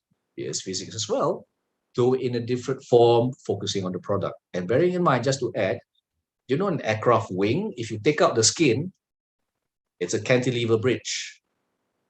That's civil engineering. Yeah, there are always contextualizations. That's why they accept you for an interview. Okay, Shafiq, yeah? Okay, lovely. Let's move on to the next. Let's have a lady instead this time. Let's have Jane. Are you okay? Are you ready? Yes, sir. I'm ready. Okay, cool. So Jane, you are being interviewed by a, well, not plant director, but rather the manufacturing manager of a tire making company based in Kajang. Tire making, they make tires. Yeah. What happened? Jane, are you still there? quite sure. Oh, okay. I understand. I know what must have happened. Because I need to pin you there. Okay. Right. Okay. Lovely. Okay. Thank you very much, Miss. How do I actually call you? Miss Jane? So you can call me Jen only. Jane. Okay. Yes. It's Jane thank you. only. That's how I call you. Okay, Jane only. Some people may actually do that. Yeah. Right. So thank you for attending this particular interview. So tell us a bit about yourself. This I'm putting on different persona. So guys and girls, those of you watching, read the persona of the interview. I'm going to put on a persona who's a bit disinterested. Yeah, disinterested. Alright. This person disinterested. Take note of that. So okay, getting back to him. Okay, Miss Jane. Okay, why? Can you tell us a bit about yourself? And why did you apply to a company fix tires? Okay, good afternoon, Mr. Rahman. Okay, actually, let me introduce myself. Okay, I'm baby Jen Roger, and then currently I'm a final year student in UTHM. Okay, so previously, my background, education background actually is I also attended in Polytechnic Kuching, Sarawak. Okay, which is I gotten my diploma in mechanical engineering. Okay, back in 2018. Okay, moving on, I also have a work experience. Okay, I have 1 year work experience. Okay, previously, I worked as an intern in Top Glove, and also I work in a Japanese company which is manufacture rubber company. Okay, so back for your question is for the rubber, right? The tire company, right? Yes. Okay. So basically I also interested in this space because I actually work in the manufacturer rubber company in Shitetsu. So which is they also do something like rubber, all that. So yeah, this is what I could say is I'm interested in this type of the tire company. Basically, it's like what you say just now. If I am not mistaken, is that what you mean just now? Okay, so you have experience working with rubber products. So why don't you Yes. stay with those companies? Why make tires? Because for my position there is I actually do some quality control in the rubber company. So yeah, I'm actually explore more on the rubber. So that's why I'm interested and I like to work for the rubber, and then how to say to observe all the quality of the rubber, something like this. Yeah. So you chose to actually work so started out and getting Yes. experience in the rubber making industry. Yes. Okay, that's Exactly. interesting. Yeah. Okay, so you see, just digressing from it. So suddenly by mentioning that, you've got the attention of the interview. Because you can contextualize your experience and saying, hey, this is why you should consider hiring me. I've worked in the rubber industry. It might not be the same, it might not be tires, but I have had practical experience and I want to actually expand. And expanding one's experience is always a good hook for industry. In other words, I've worked on bridges. Now I want to work on example, another part of civil engineering, like a wastewater treatment plant. Yes, I like to work in civil engineering. So expanding your portfolio, and for fresh graduates, that is a major plus. Yeah, the point for everybody, because it sends a message to the interviewer: I'm willing to actually explore new things. Yeah. That's important. That's important. Yeah. So getting back to the, so you're saying that you want to actually work in this particular, the factory here, its products are heavy. You're not talking about gloves. A lot lighter, a lot smaller, a lot more compact. We make heavy components because it's not just making the tire. We put steel belts into the tire to make it stronger. So a tire is not just rubber, it's got steel structures inside. Why wouldn't you want to work in an industry, for example, that just focuses? Why would you think that working in a steel or a tire making factory expand your career opportunities? I could say because I lack of knowledge in this type of company, right? So If you when lack I of knowledge, then why should I appeal? So that's why I joined as an intern in the Toplev and also the Shinetsu company. So I can explore all my experience there, and then I will come out an idea, and then will be more competency in this type of company. Okay. Yeah, Does that will mean give that more. give more what? I could say give more ideas and how to solve their problem, something like this, because I'm actually is on a quality control, like right. So so my how to say, my experience is based on that type lah. So I will explore more on that and give some problem solving for them lah.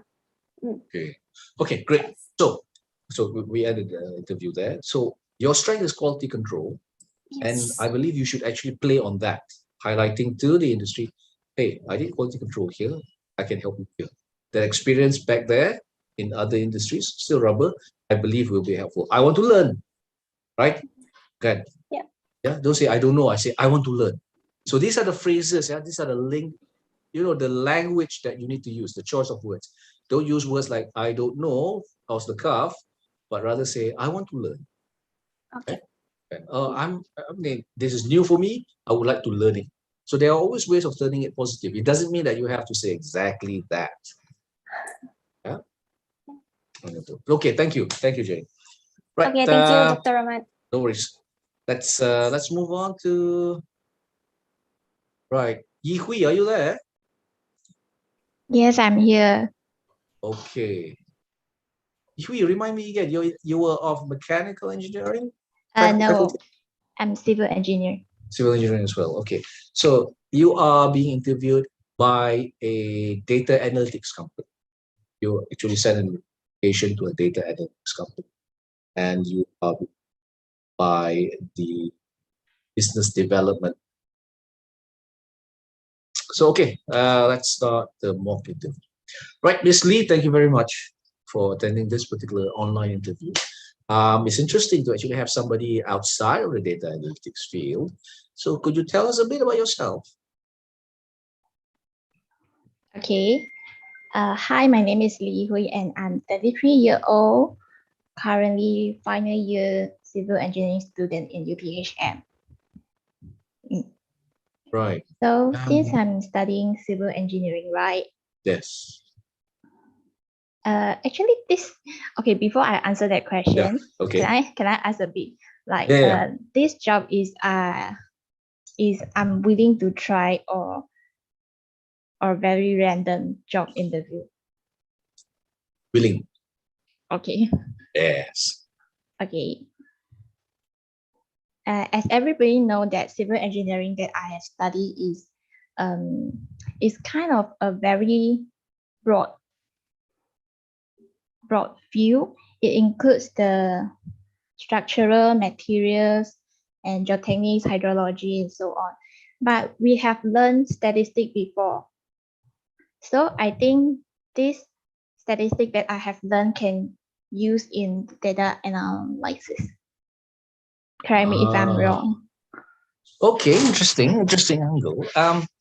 Well, if you think about it, data analytics is very much about it's mathematics. So yeah, so you are willing to actually slog through the mathematical elements, the heuristic. We call it heuristics, where you actually have to look again at the equations. So you're willing to do that? Yeah, of course. Are you sure you're not applying for this job because you just didn't get any other interviews? Of course not. That's important. Okay, anyway, getting back to the interview. Okay. Why do you think data analytics is interesting? Because it's very Hint here, this is a trick question, but carry on. Let me think for a while.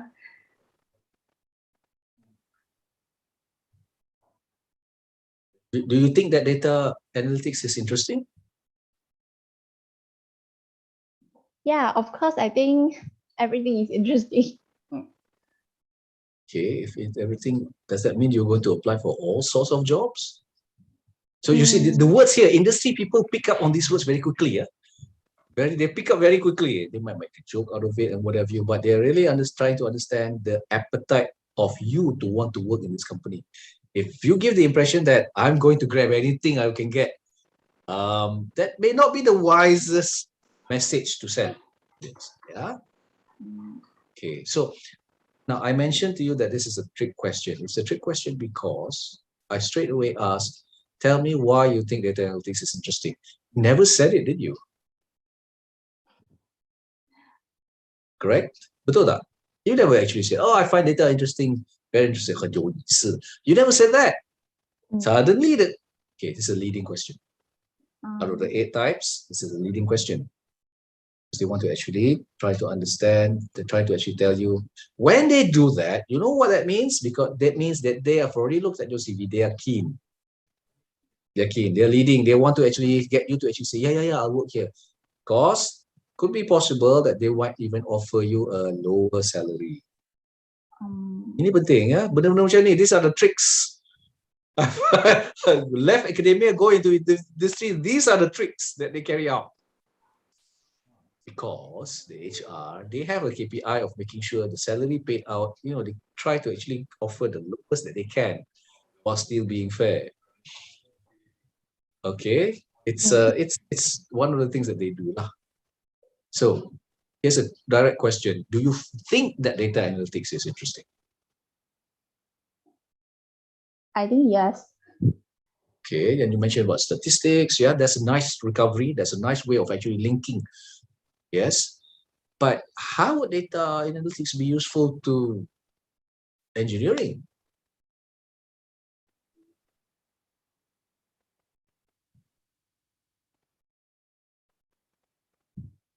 Okay, to be fair, you were not anticipating an interview from a data analytics company, yes? Okay, so let's cut the interview there. So give some feedback. This is where, for all of you watching, this is where you have to understand data analytics is one of the biggest growing industries around, on top of medical tech, medtech, medical engineering. Data analytics is growing, and data analytics is the new gold, whereby with data analytics, you can actually tell engineering companies, you build here, don't build there. These are the people you hire, don't hire those people. Or if you hire that group of people who are not ready, you need to spend more on training. Data analytics can do. Data analytics is all about intelligence, business intelligence, and very important. And guess what? Those who deal with mathematics are best at it, who can contextualize. So mathematics, and tell me which faculty also learns a lot about mathematics? Engineering. Yes, those of you who take engineering, engineering opens up your pathways into a lot of directions. But those in other fields, it specializes you. So you need to understand how it fits. Okay, Tapo, okay, thank you. Okay, are there any questions? Because I noticed it's already 3:42 and I know that the Mentimeter quiz will come up very soon. We have to cut short our session. Okay, right. Anybody have any questions? So because you guys are here voluntarily, I'll give special dips to you guys. Do you have any questions? Okay, Mehdi, stand by. Yeah? Any questions? No? Hello, sir. Assalamualaikum. Waalaikumsalam. Yes. Can you hear me? Yes, as one. Go for it. Okay, good. So I want to ask, if the interviewer asks, introduce yourself or tell me about yourself, how long it prefer time to answer it? 30 seconds, 1 minute, or? Okay, that particular question is usually aimed to assess quickly whether you are introvert, extrovert, whether you're willing to share, they call it disclose. That's because disclosure is an element of trust. Hey, I've never met this, you're essentially assessing whether the trainee, or rather the person being interviewed, is willing to disclose, even at the upfront when meeting somebody. Trust element is very important. And you need to leverage on that to actually build. So at the start, you want to disclose. Usually the best rule of thumb, 1 minute. You might wonder, how long is 1 minute? 5 sentences. As a rule of thumb, give or take. Yeah, rule of thumb means it's agak-agak. For those of you who are wondering, rule of thumb, mana ada baris kat jari aku? Where's the ruler? Tak ada. So it's rule of thumb. It's an English phrase. Yeah. Now, why did I mention that? Because why UTP? I mentioned UTP. Okay, why UTP student seriously thought that when I mentioned rule of thumb? The person was looking at the. I sincerely thought the person was joking. No, the person wasn't joking. Okay, so rule of thumb. 5 sentences. You might wonder, so 5 sentences, what do I say? About, where you are based, what you're doing, even a bit about your family, because that can be a very strong driver for your, not initiative, I was looking for another word. What incentivizes you to do what you do? Family scenario. For example, if somebody is the eldest in the family, they usually have a lot more financial responsibility on their shoulders. And HR can actually take that into account, saying, okay, this person, we can perhaps push this person further and pay less.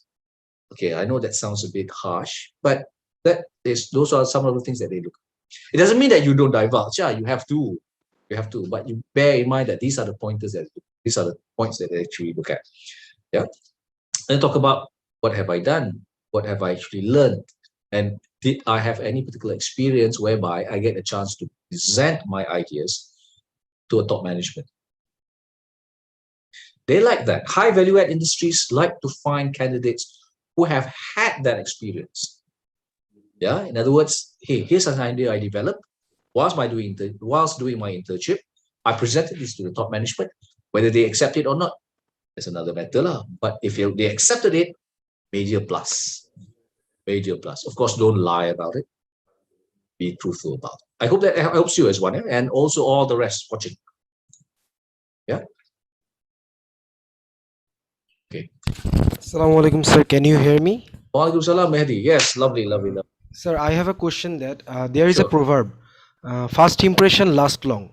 So that means if I go to the interview and my impression is not good, but Yes. I have the better quality, then is it, do I have to get chance to get the opportunity to do job in this company? Like, as I told you, the first impression lasts long. There's a proverb. So if I go in any interview, my impression may be not good because of my nervousness, but I have better quality to get the job.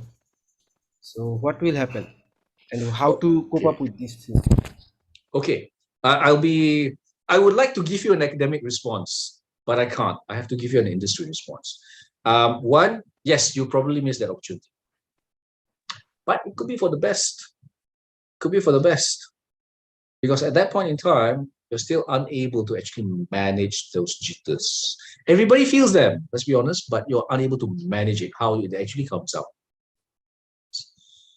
You will probably miss out on the opportunity. But then that tells you, move on. Always move on. I have met graduates who, because they failed interviews, they are not willing to move on. Tell yourself, in the morning, maybe, you can pick yourself up, cry a bit. Those of you who are Muslim, after your subuh, you can cry a bit. Why did this happen to me? 5 minutes, fine. Pick yourself up, move on. Next interview. Do not let it actually weigh you down. Because I have seen those who allowed it.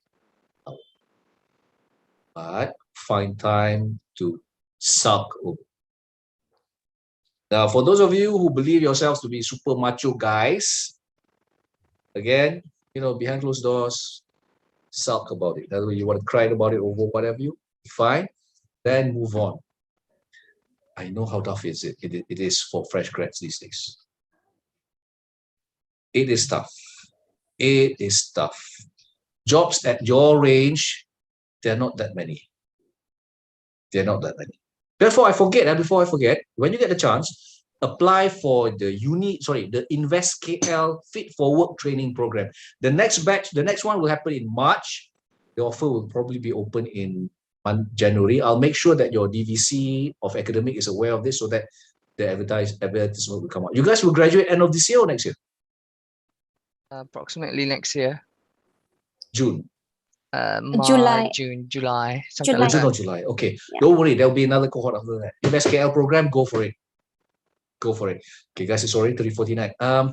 To Zainal, just quick question. Mentimeter, you probably need 10 minutes. Okay, no problem. Okay. You can just continue. Okay, I'm guessing perhaps after this, perhaps we'll look at maybe at most another 2 interviews, and then we'll probably have to go for the Mentimeter test because a lot of people are already saying, hey, Bilani. Okay. So Mehdi, let us have that particular interview. Remind me again, Mehdi, your background. Sorry, we've never had a discussion. Tell me, what is your background? Assalamualaikum, doctor. This is Mehdi Hassan Riaz from Bangladesh. Yes, I'm a student of mechanical engineering faculty. So Okay. I'm doing Bachelor of Mechanical Engineering with honors, and I'm in final year. Okay, so you applied for a job, yeah, at a car assembly plant in Shah Alam, AMI. It's a car assembly plant. Sorry, let me add to that. It's a car and truck, lorry, rather, assembly plant. So I'm the plant manager from Germany, but I will not be using German in my this particular interview. So here's our model. Right, Mr. Mehdi, okay, thank you for coming over for this particular interview. Tell us a bit about yourself. Thank you, sir, for giving me the privilege. Basically, I wanted to be an engineer from my childhood. There was my uncle. He used to address me as Mr. Engineer, Mr. Engineer. So from that childhood, I would like to be an engineer. And whenever I get chance, I used to work in like for game like mechanical works, like assembling car in my previous childhood. So that's why it helps me and it motivates me to get the opportunity to study in mechanical engineering.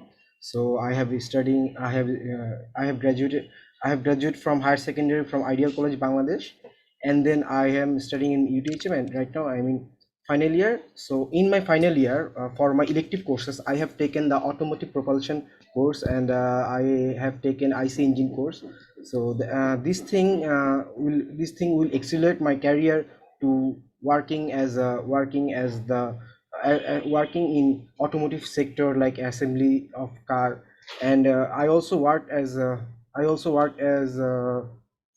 intern, not intern, fieldwork assistant in faculty of engineering technology in the investigation of ammonia biofuel research project. So I think this thing helped me to get this opportunity. Okay.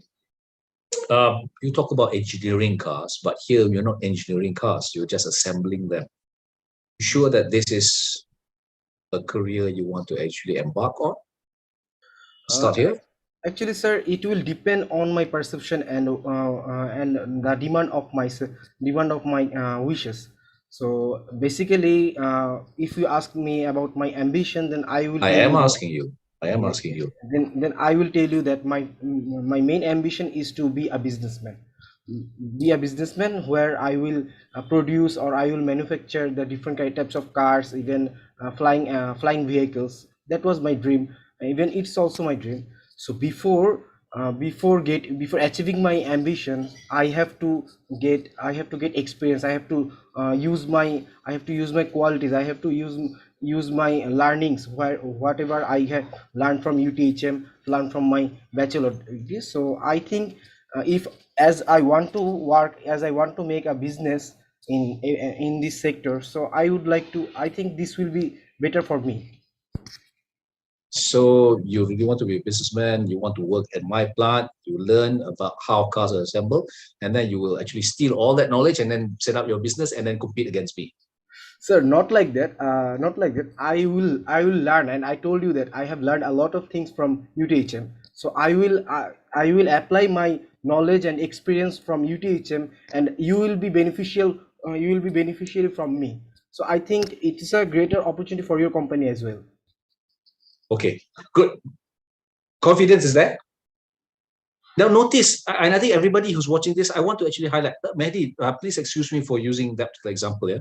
Okay, now, when your spoken English isn't exactly perfect, but you have that confidence and you know the message is getting across. And I noticed you're actually reading how by body language. I noticed that. So that's good. That's good. Because you're trying to assess, hey, is this person actually just fooling around, making jokes or whatever, or is this person serious?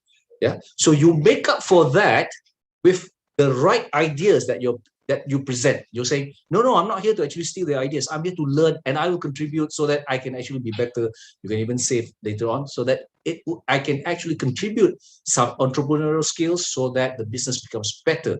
I want to do that. This becomes something like a place where I sharpen my skills. That's very important, because that sends a message to the interviewer that, okay, I know how to use this person. Okay, you know, the industry can get quite, I wouldn't say harsh, they can get quite functional. It doesn't mean that they will not respect you as a human being, but they need to know how to leverage on your strengths. And you don't need to actually present it in perfect English. You need to actually sharpen the ideas. So, Mehdi, what you're good at is actually packaging your ideas. Yes, sir. Clearly. What you have to work on is the choice of words. Yeah? Choice of words and what have you. But you have that particular strength. That's important. And you have, I mean, you guys are fresh grads. You've got another 20 years to refine it. So don't worry. Kan? Unlike me, I'm already like 20 odd years further down the line. Okay, I'm stuck here. I better make the best out of it. So that's great. Okay, Mehdi, yeah? Sir, is my tune is okay? Like body pitch is okay, or is it a little bit higher? The pitch? I mean as I have I was telling you about that I have some experience, even I have knowledge, and I will apply my knowledge into your company, and you will get also be benefited from me. So that's why I'm telling. Yeah, is my tone okay, or just it was higher? The tone is okay. Tone is okay. You try to avoid looking down too often. Yes, sir. Try to avoid that, because I know perhaps you came from from a background whereby you tend to actually respect people, you look down and whatever you post rather than look up. But in an interview, especially an online one, again, you need to actually establish that eye-to-eye contact. And because we wear glasses, the reflection sometimes doesn't help. Yes, reflection doesn't help. So those are the things. These are the things. These are known as spatial awareness. Yeah, those of you watching. Spatial awareness. You need to be aware what exactly is the audience seeing. What are the things that will make it difficult for them to understand what you're getting across, including what they cannot see, which is your eyes. Yes, sir. Yeah. Yes, those are the things. Yeah. So we want to take into account. Okay, how do I counter this? Maybe I cannot. No choice. Okay, I'll use something else. Yeah. So that's great. Lovely. Thank you, Mehdi. Yeah. Thank you, sir. Lovely. Thank you. Again, please don't call me sir. I have not been knighted by the Queen.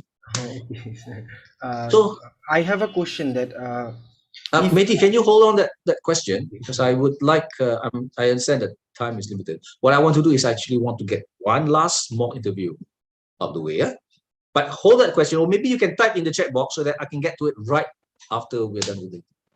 Okay, right. I know we can probably have time for one more person. Is any one of you not from engineering? Because I don't have that information. Technically, I'm from safety and health. You're from SH or SH? OSHA, yeah. OSHA. Your faculty is? FTK is engineering. Oh, okay, engineering, but you're focusing on OSHA. Yeah. Okay, so Zarif, yeah, let's have that particular interview. You're being interviewed by the I was about to say site supervisor. That's not quite right. Construction firm that's actually finishing up at Tanjung Pengerang, building up the last of the furnaces, but they need someone to actually clean up area, especially looking over OSHA, MSDS, and whatever. So that's the interview lah. Okay, Zarif, eh? All right. Okay, Zarif, thank you very much for coming to this particular interview, and appreciate you making the time out. Could you tell us a bit about yourself and why do you want to actually work in a construction firm? Oh boy, where do I begin? Basically, construction safety is really important, and considering you guys, your company have just recently nearly finished the project and you require some cleanup services for occupational safety. I would love to be here and help you out, considering I have experience working in this field for the past, as a part-timer for the past 2 years. I have been visiting railway sites. I've been visiting construction sites, inspecting the regulations and the safety protocols for any incidents, and that's pretty much it for now. Do you have any other questions? What is it about OSHA that actually excites you? What is it? Why did you choose to actually go in that field? If I would say if it's exciting, it's not exciting. It's a very dangerous and high risk job where your people's lives are in your hands, and whatever you do, whatever your plan, whatever your say procedures that you provide, is people's lives at stake. So in this case, it's really, really important for me to do my job properly.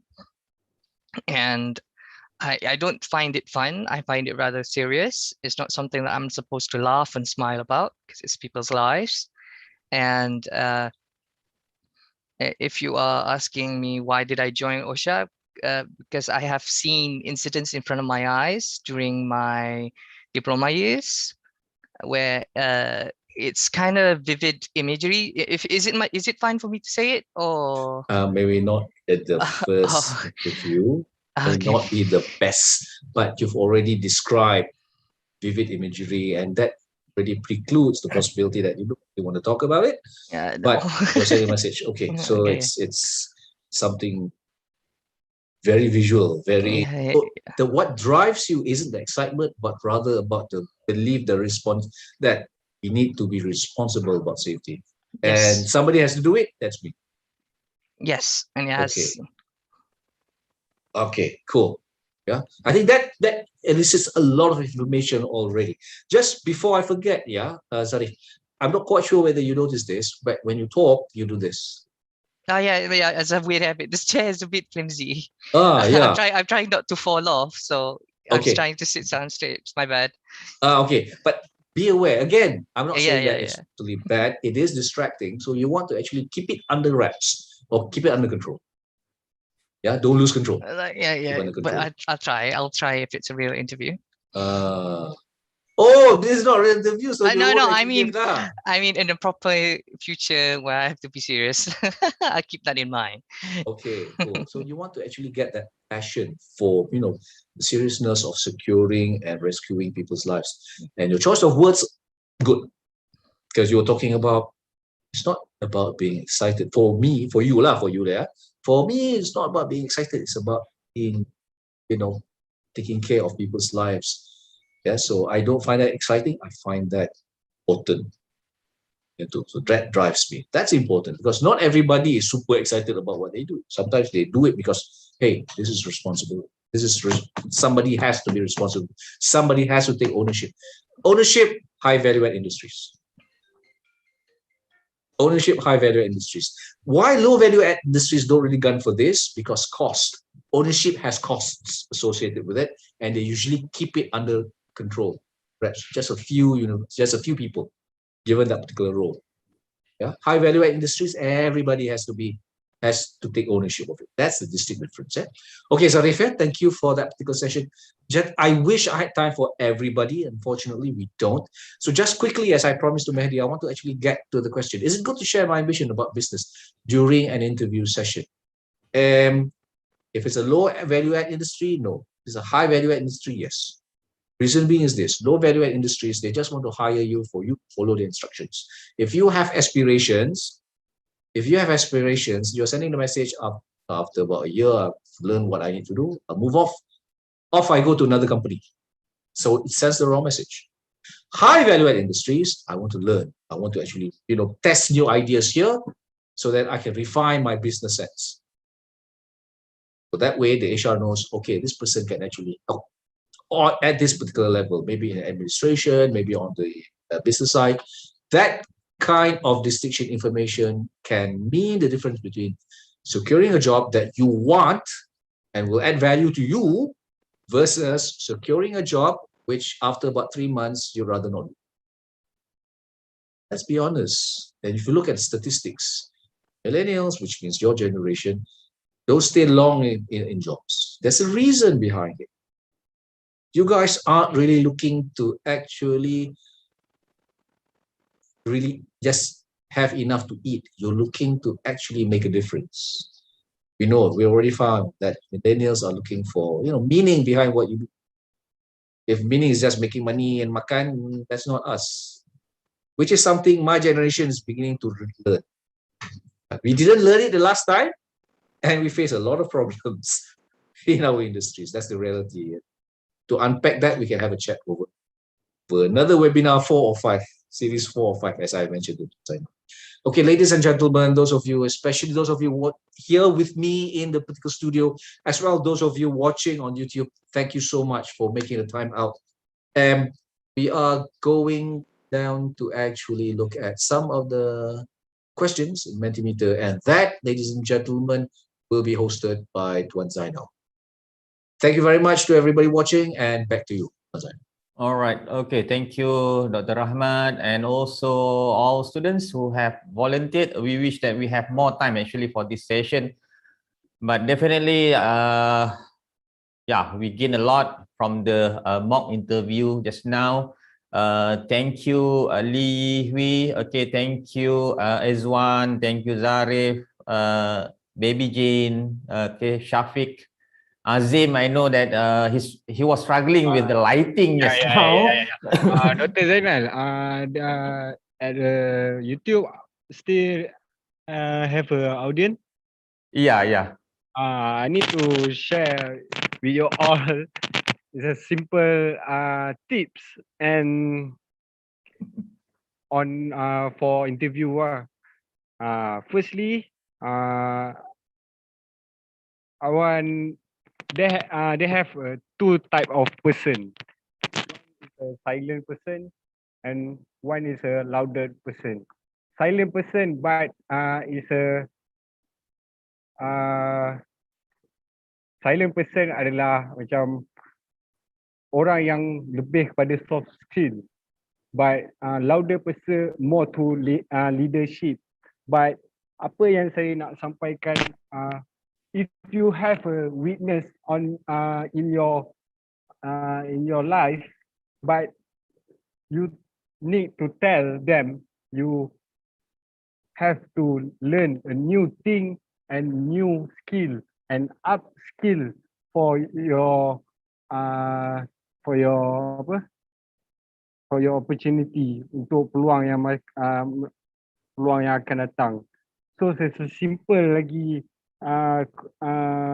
session when you tak tahu nak buat apa dekat dekat ataupun orang yang interview, you boleh buat a new product. Apa yang you boleh buat untuk company, apa yang you boleh bagi kat company, the planning, the decision making, the guideline, and you all need to concern about the government agency, about the NGO, and the last point, you need to research the Expo Dubai 2020. That's all for me. Thank you. All right. Okay. Thank you, Azim, for your tips. All right. Thank you. Thank you very much. Okay. Thank you also to Chan Junwei. Okay. Yazid, Imran, and Mehdi, who come all the way from Dhaka, Bangladesh, to join us this afternoon. All right. Okay. So the last part will be some interactive quiz actually. Okay. So hopefully you are still there. So I'm going to share my screen so that we can have this interactive quiz. All right.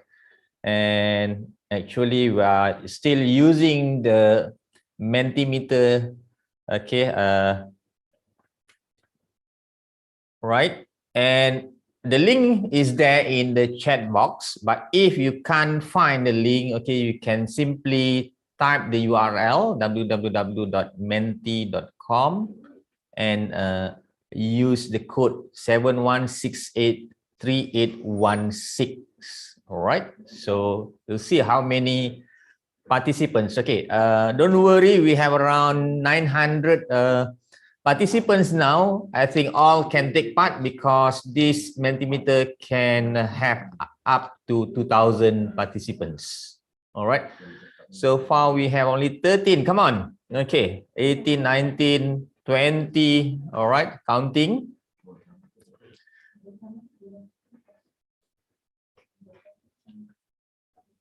And actually, we have a lot of questions being asked. So what we'll do is, okay, I will pass the questions to the lecturers so that the lecturers can deal with those questions in class. All right. Also, some questions in the chat box there. Okay. Perhaps okay, the lecturers can also pick up some of the questions there in which we can discuss further in our session. All right. So far we have 100, almost 150. All right. Remember, top winners. Okay, 3 top winners will be presented or will receive RM50 each. Okay, and being sponsored by Dr. Rahmat Shazi. All right. Okay. Wow, we have 230 now. We have how many questions actually? 6 questions. Okay, six questions. Okay. All right. Okay. So my producer, okay, signal to me to start this. All right. Okay, we have a 260. All right. 270. Okay. So I think we will start this session now. Okay, ready guys? We will have our first question.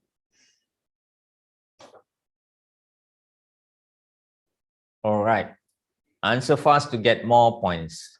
Simple question. All right. What is the speaker's full name? Okay, we have 3 options there. Dr. Shazi Rahmat, Dr. Rahmat Iskandar Khairul Shazi, or Dr. Rahmat Shazi. All right. So the answer is, okay, 245 students, okay, responded. Okay, what's the answer? Okay. I think all participants got it correct, actually. All right, got it correct. Okay. So we have here in our leaderboard, okay, we have AP 180408. So lecturers, okay, please make sure you identify your students, all right? Okay, at the end, later on. Okay, so we have around 900 points. Okay, we have another 4 questions. Okay, these 5 questions. These 5 questions are a little bit, okay, serious questions related to what we have listened to Dr. Rahmat's explanation just now. Okay, question 2 of 6. All right.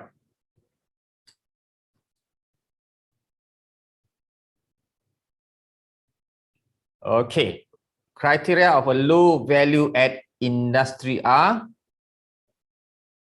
okay, there is a stable ecosystem, apprenticeship provided, built to print. Okay, 3, 2, 1, time's up. All right. So the answer is actually built to print. Okay, 306 responded. Okay, 159, okay, answered correctly. All right. Okay, so we'll see in terms of the leaderboard.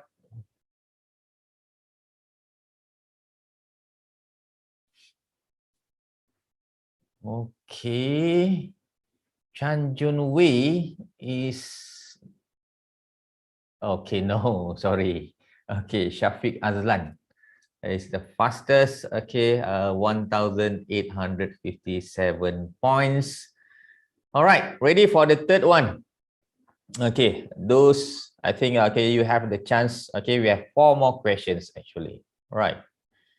So this is question 3 of 6. Ready?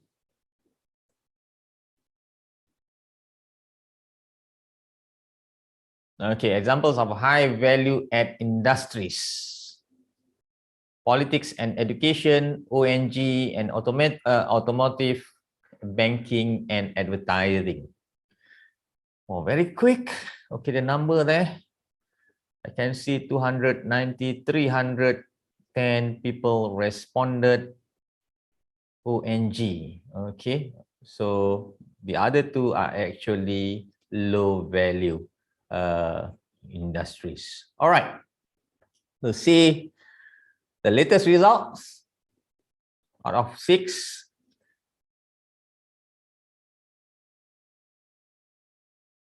Okay. All right, so we have Fahrul Rozi at the top, Chan Jun Wei and Horang. Okay, but the rest still you have the chance. Right, next question. 4 of 6.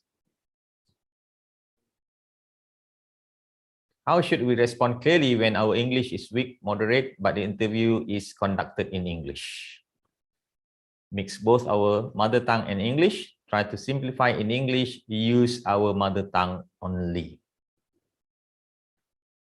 3, 2, 1, time's up. 307 responded out of 900. Okay, 281 responded correctly. Okay, not bad, right? Okay, next question.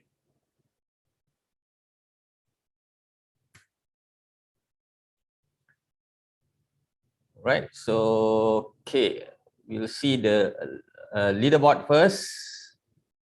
Now we have all right, Chan Jun Wei, right? Chan Jun Wei is in the studio, right? Okay. Yes, doctor. Oh. Frankly, I do not know the questions. Okay, no, I was not the one who set the questions, so I did not know the answer. All right. Okay. Okay. Next, I think this will be question 5 out of 6. All right. Okay. What is para-language? Okay, what is para-language? The way you use language, non-verbal language, language used through the whole body. Okay, we have 5 seconds left. Okay, 300, 313, 15. Okay, 100. Okay, all right. Okay, I think this one, okay, we need to talk more about this because the rate, okay, is rather low. Okay, so right, the way you use the language, okay, is the correct answer. Okay, right. Never mind. We'll see the leaderboard here. Who are the top 3? Now we have new. All right. Okay, with the point of 4, 5, 6, 7 points. Okay, Horang is at the top right now. Nur and Aidil. Okay, last question. I think the rest also still have the opportunity to be at the top 3, right? So we will see. Okay, question 6 of 6. This is the last question. All right.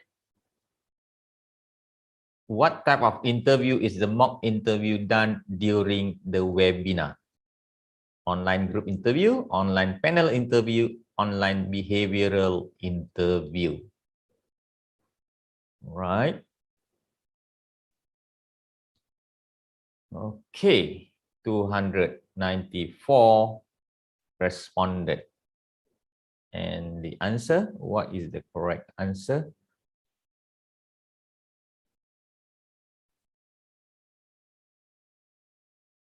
Okay, still waiting. What's the correct answer, Dr. Rahmat?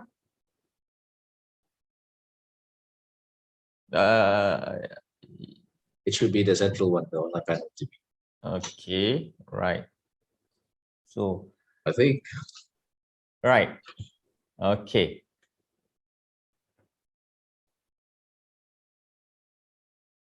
Okay, so we have winners. Jeng, jeng, jeng. All right. Okay.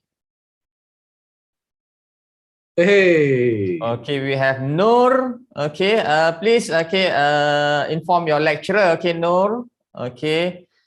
All right, and then we have Shaza Adrina. All right, and also Priyanta Pereira. Okay, these are the top 3 winners. Okay, so please inform your lecturers. Okay, so that your lecturers can inform the organizer, okay, Siti Aisyah, okay, for the prize money that we promised. Okay, congratulations, everyone. Congratulations to those who have participated in this short, okay, quiz. All right. And unfortunately, we have come to the end of our webinar. Okay. On behalf of the university, I would like to thank Dr. Rahmat, Shazi, okay, for spending your time today, okay, sharing your expertise, opinions with all of us, okay, the students of UTHM. Hopefully, we can meet again at other occasions, all right, whether it is online or perhaps, okay, we can meet in person, right? So, and also I would like to thank those who participated, okay, as volunteers for the mock interview. And of course, I would like to thank you everyone who take part, okay, in YouTube, okay, giving questions, comments, and so on. Okay, so till we meet again in other occasions. Okay, goodbye. Assalamualaikum warahmatullahi wabarakatuh. Waalaikumsalam. Thank you, everybody. Thank you, everyone. Take care. Thank you. Thank you, everyone. I wonder who will actually pay the 50 ringgit, the name Noor. It could be anybody. Thank you, Doctor. Thank you, everyone. Thank you very much. Thank you. See you then. Selamat, everyone.